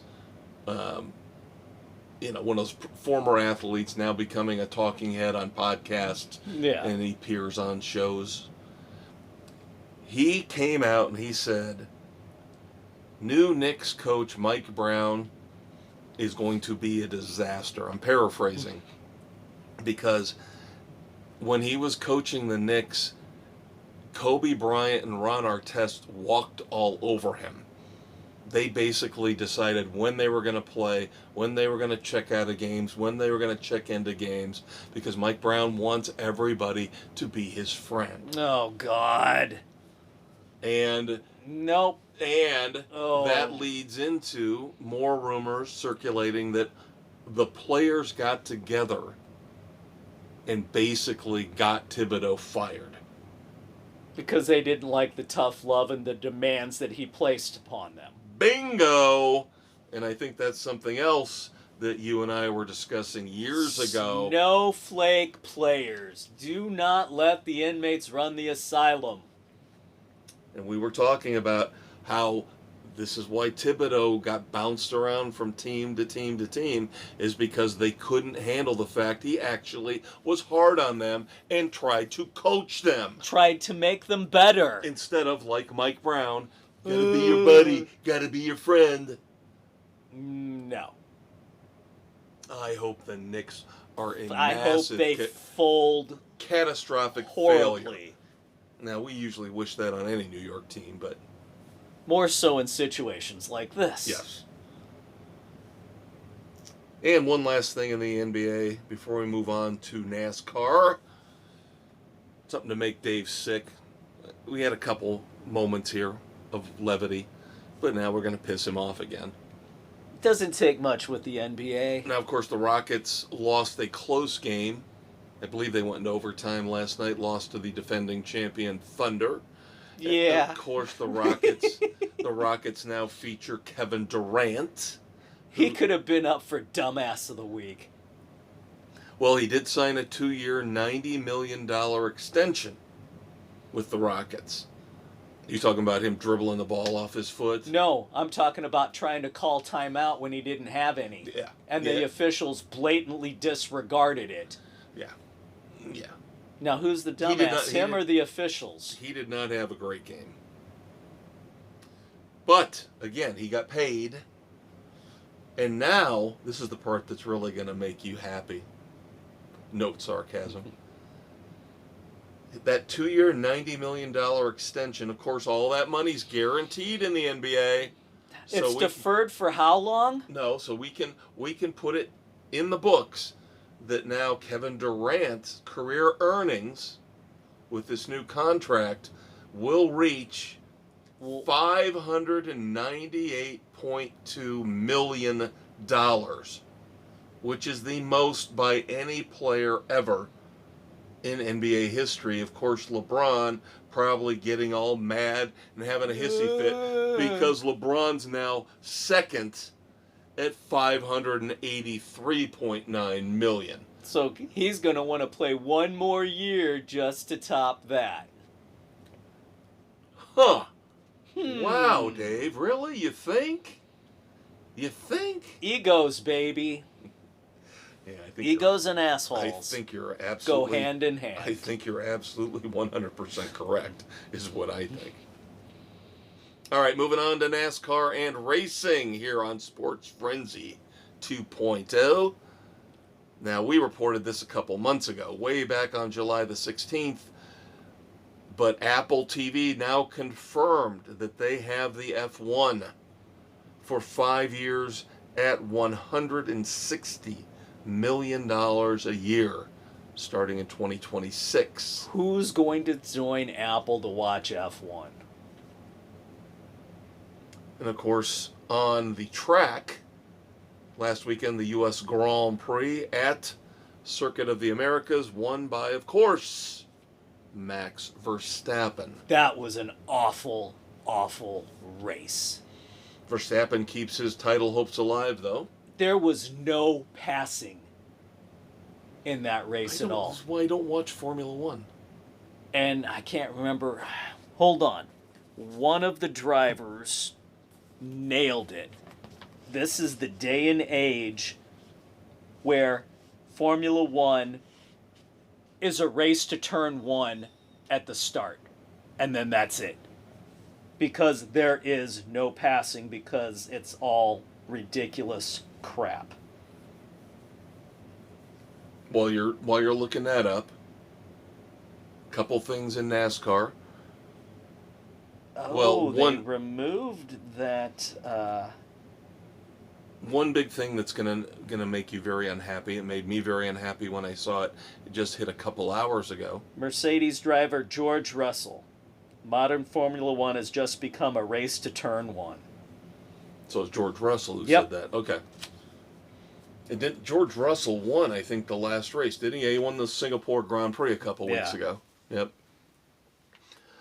This news just broke in NASCAR a couple hours ago. And I'm not happy. And I don't think you will be either, because we thought we'd gotten rid of him. And he's back already. Remember a couple weeks ago, actually last week, when we mentioned that Spire Motorsports had dumped Justin Haley? Yes. Guess who's taking his car next year? Daniel Suarez. Why? Suarez is awful. Yeah. He's a pathetic joke of a driver in NASCAR. Yep, Daniel Suarez will take over Ugh. the ride that they just booted Ugh. Justin Haley from. Ugh. Why don't you give the kids in the Xfinity series a chance to move up, or whatever, the O'Reilly series, which is what it's going to be? Suarez is not that good. He's proven it. Jesus Christ, I was hoping we were done with him. Ugh. Ugh. So now he's going to be in a worse car. A bad driver in a worse car. Great. Just what we don't need. More lap logging. I'm surprised nobody's hired Catherine Legge full time. Although I have to admit, the last couple races she's been in, she actually hasn't caused any issues. No, she's been okay. She's just been running 4 or 5 laps behind everybody else. That's the competitive spirit. Stay out of the way. All right, now we can move on to Now, we are in the playoffs, so they probably told her, stay the fuck out of everybody's way. Don't be stupid. Yeah, now we move on to Talladega. Another wonderful moment in my awful, no good, terrible sports weekend. Didn't even bother to watch I really didn't watch anything all the way through because I was so disgusted with everything. I stopped with Miami after they were down by 10 to Louisville. I stopped with Talladega after I saw Austin Cindric get wrecked out and Chase Elliott get wrecked out. And I was like, what the hell's the point? I'm really getting frustrated. I'm getting frustrated with the super speedways, especially in the playoffs. Why put a random ass race like this as a deciding race?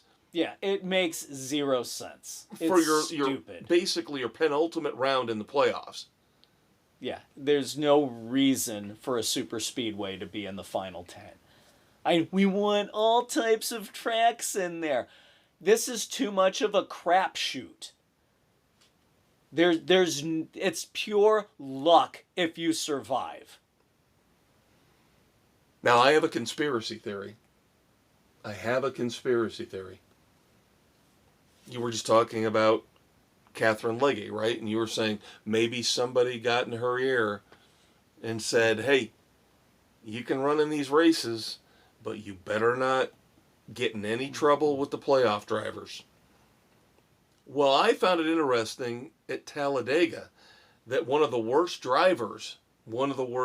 chartered full-time drivers, all right, Riley Herbst, qualified 9th. And all of a sudden, oh no, he's got unapproved adjustments. We're going to have to put him in the back. Yeah, isn't that convenient? Seems to me that they didn't want a trash driver like Riley Herbst interfering. Yeah, big time. With the playoff drivers. That reeks of conspiracy. That's what I thought too. There's another exhibit in the lawsuit against NASCAR. Yeah, what they're right now, we haven't talked about this ongoing lawsuit because it's not worth it until we get something resolved. But now, NASCAR wanted a new mediator, and I don't think that was approved. So they want to avoid going to trial at all cost. NASCAR does not want to go to trial. Now, I thought today they had a mediation schedule.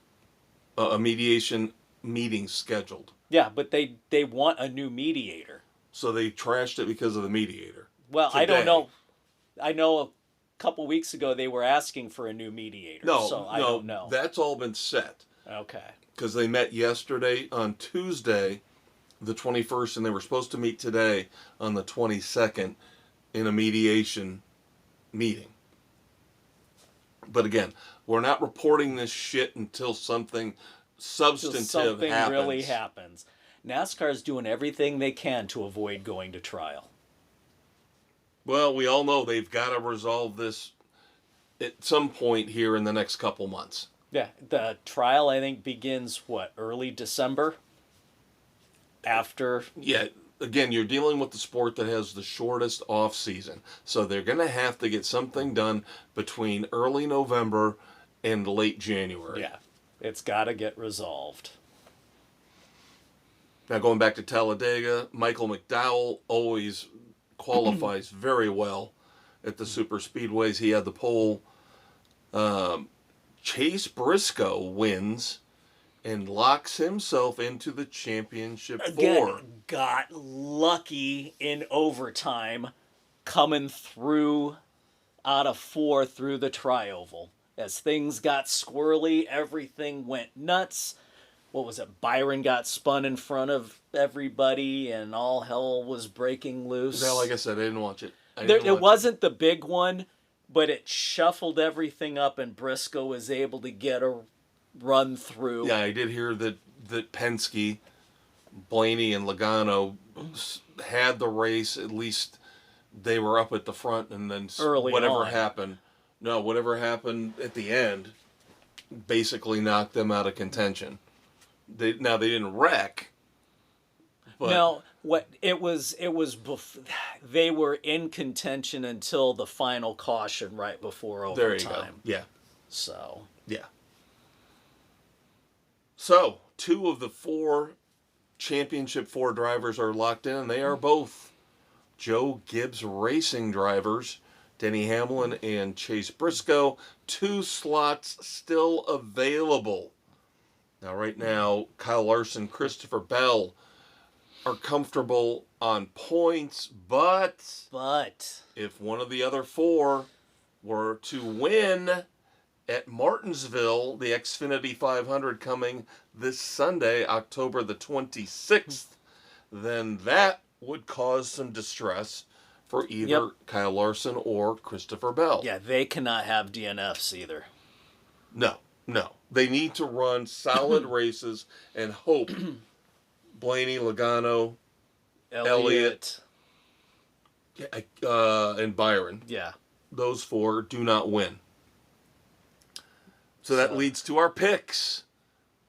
What does our expert panel say?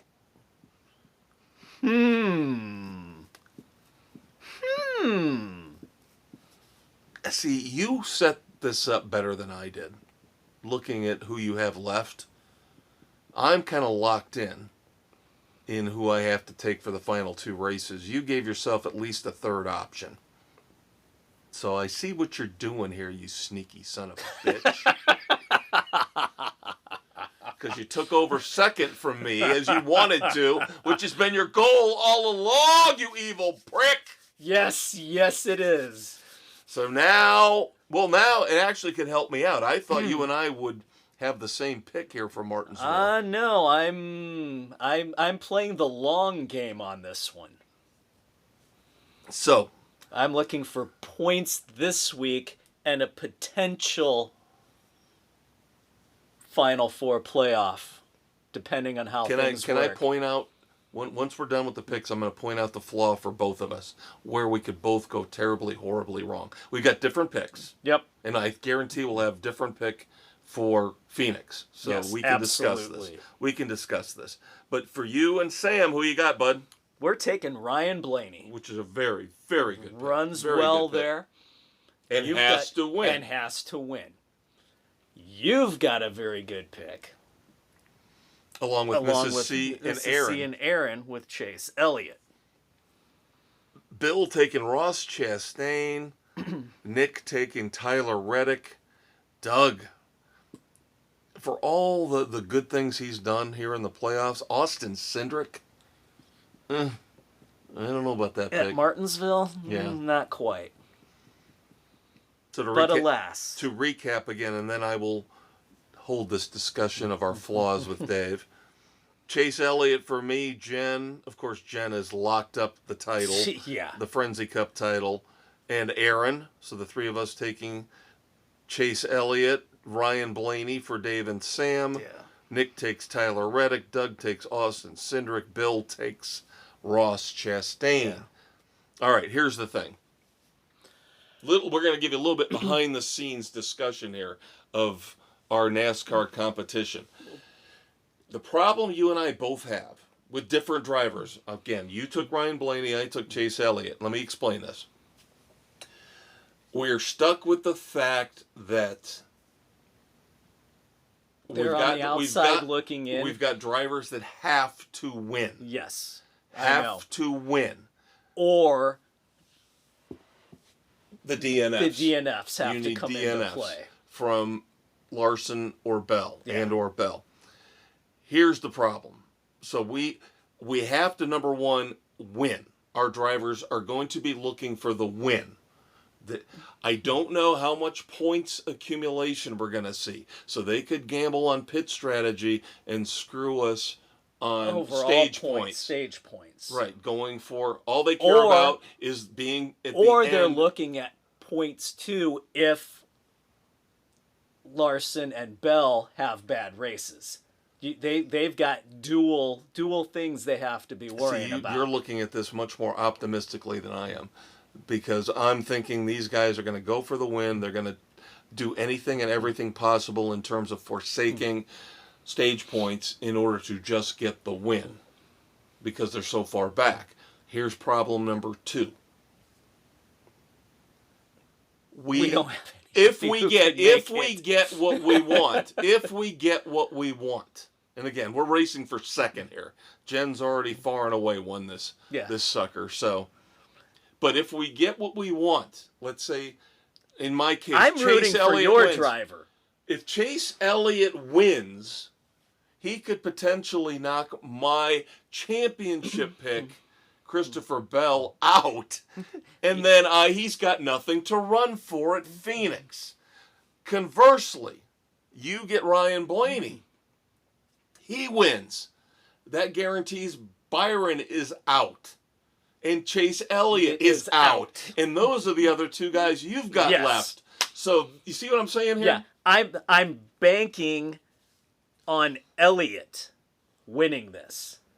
So you can use him. I can use him at Phoenix.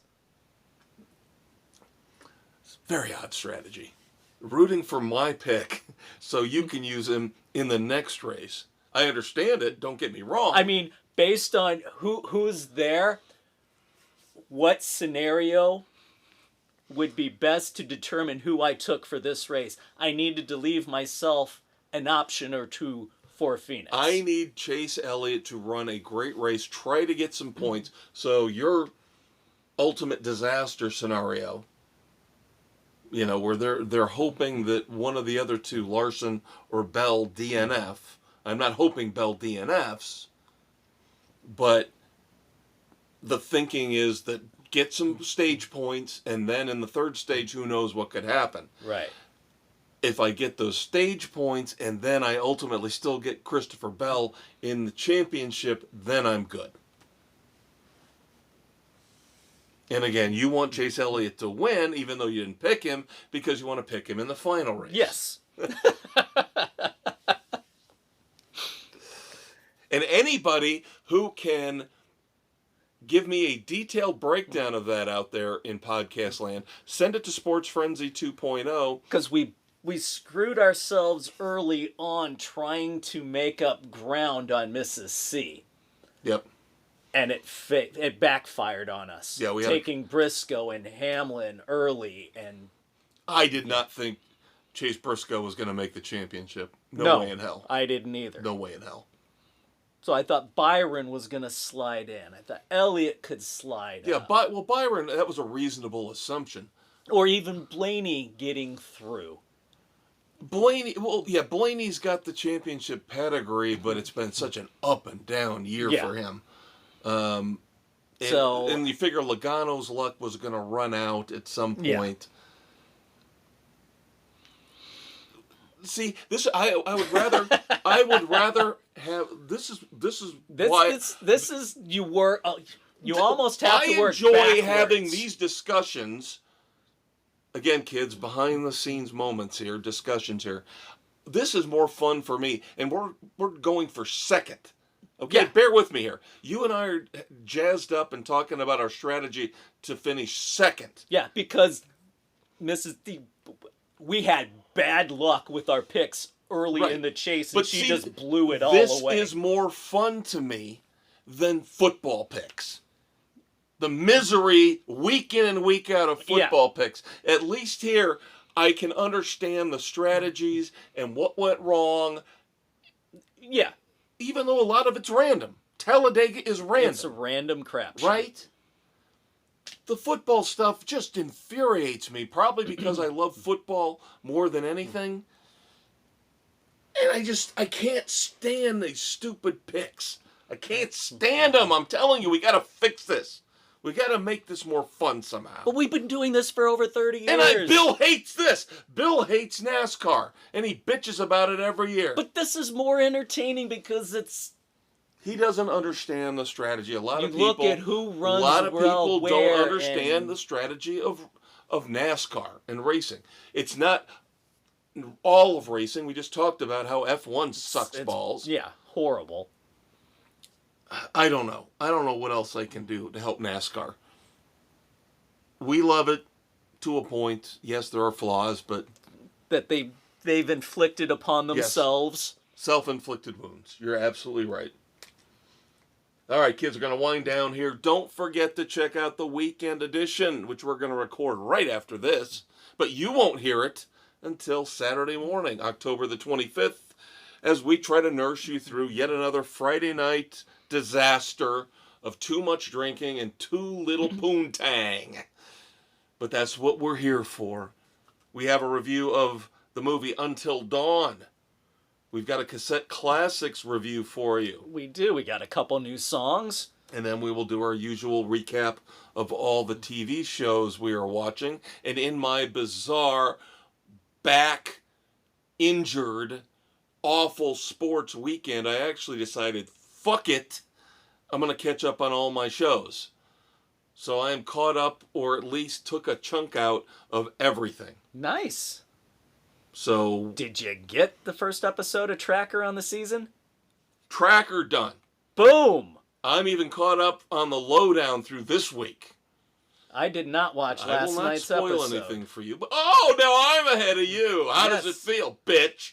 No. Just fine. And then I finally watched about an episode and a half of Black Rabbit. Ah, okay. So I told you, I knocked out everything. We got 2 episodes of Black Rabbit to go. Because how many are there? 6 or 8? 8. Oh, okay. I still got a little ways to go, don't I? Yeah, there's 8. We've got but 7 we will discuss 8. it on the weekend edition, getting some more detail. But yeah, Tracker started up, so lots to look forward to on the weekend edition. But still a couple minutes left to go here on your sports edition. We do have a couple moments of silence. Starting off with the bizarre, tragic tale of Doug Martin. Yeah. Oof. Dies at 36 years old, former Boise State and Tampa Bay Buccaneers running back. The details as they came out on this. Mental health issues. I'm wondering if we're going to see another CTE lawsuit. Maybe. Seems like he's been struggling. Broke into a neighbor's home. Yep, I think the home, his home, or his family's home he was trying to get into, they basically had him, they turned him away. They said, nope. We can't deal with you right now. Yeah, so he walked a couple doors down, tried to break in, like you said, into a neighbor's house. That's when the police were called. Still have not heard what happened to him while he was in custody or why. No, it sounded like he was in medical distress as they were arresting him. Right. And they tried to get him the medical assistance. Right. Still haven't seen further details. Yeah. I hope this doesn't turn into a, hate the police deal again, like we see so often. It doesn't sound like that from his family. No, his family did not sound like they were upset at all. They kind of were resigned. Yeah, to his fate. Yeah. And then for the old school football fans out there, going all the way back to Kansas City's first Super Bowl championship in 1970. Running back for the Chiefs, Warren McVay, passed away. So thoughts and prayers to Al, family, and friends. Yep. Now, as I mentioned earlier, and Dave got mad at me because he didn't think I knew what I was doing when I Sometimes. mentioned my dumbass of the week early because I didn't have all but one. There are no more dumbasses this week, kids. I'm sorry. Now, the weekend edition, we will be fine. We have plenty. There's some dumbassery. As it seems like the idiots in Hollywood never let me down, whereas the sports world has moments of clarity and reasonable behavior. But I do have a last call.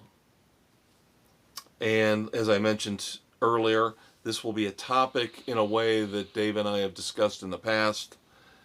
I just want to bring this up again. Something we've alluded to before. Not trying to piss off the women out there, but we are not friends of the hashtag #MeToo movement. We believe in equal justice for everybody. We believe in the fact that women can be just as vindictive and nasty as men. Yes, we've seen it. Even though the time and media time never again. wants to portray things in that way. The Las Vegas Golden Knights signed Carter Hart. He is the first hockey player of 5 acquitted in the Team Canada 2018 sexual assault lawsuit to actually re-sign with a hockey team. Yeah. After finally the NHL lifting the prohibition where you are not allowed to sign anybody involved in this lawsuit. Pending the outcome. Short and sweet, kids. I'm not going to go into a big rant on this, but you can probably tell from my opening sentences where this is going. You've ruined 5 young men's lives. Yeah, with a false accusation and lawsuit. I don't know what's going to happen to the other 4. Carter Hart, we don't know. Obviously, the contract he signed is a bare minimum deal. They're not getting what they would have had this not occurred. And, as you said, this has happened in the past in other sports. In other venues, we know about the Duke lacrosse scandal, thanks to Rolling Stone. For and making up a story. Their irresponsible, quote-unquote, journalism. Now more than ever, we need to stop rushing to judgment. We need to stop accusing people of things because we don't like their political beliefs or because we think we can get an easy, cheap payday from them by accusing them of something they didn't do, but they want to avoid the publicity and they want to avoid the lawyer costs and the lawsuits. If this is where we are as a society, if these are the people walking around day in and day out, walking by us on the sidewalk, in the grocery store, I don't know if I want to be part of society. Because I don't know. I don't have that in me to do that to another human being. No. I can't understand the thought processes. So let this be a lesson, kids. If you ever pull any kind of crap like this, you are forever banned from Sports Frenzy. And you will never know the glory of listening to your Uncle Dave and I discuss sports in the most heinous, politically incorrect ways ever. And you don't want that. You don't want to lose that. So No. just behave like a normal, decent member of society. Okay? Treat people with respect and dignity. Men and women. Across both, the board. And all you freaks in between. He's your Uncle Dave, the Conquistador Dave Height. He's your Uncle Kev, the Maestro Kevin Crane. Last plug for the weekend edition. Don't forget to check it out every Saturday morning. Your favorite politically incorrect pop culture commentary podcast, your Saturday morning hangover cure. Always a blast to discuss music, TV and streaming, movies, sometimes books. Might be another week. I have early thoughts on a new video game I've been playing instead of reading. And you know what? I was thinking about that the other day.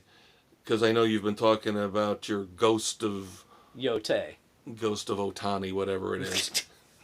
And I'm like, yeah, you should talk about these video games you're playing. I have it down right now. I have that it down is for this definitely week. part of what we can discuss on the weekend editions. Part of pop culture and entertainment.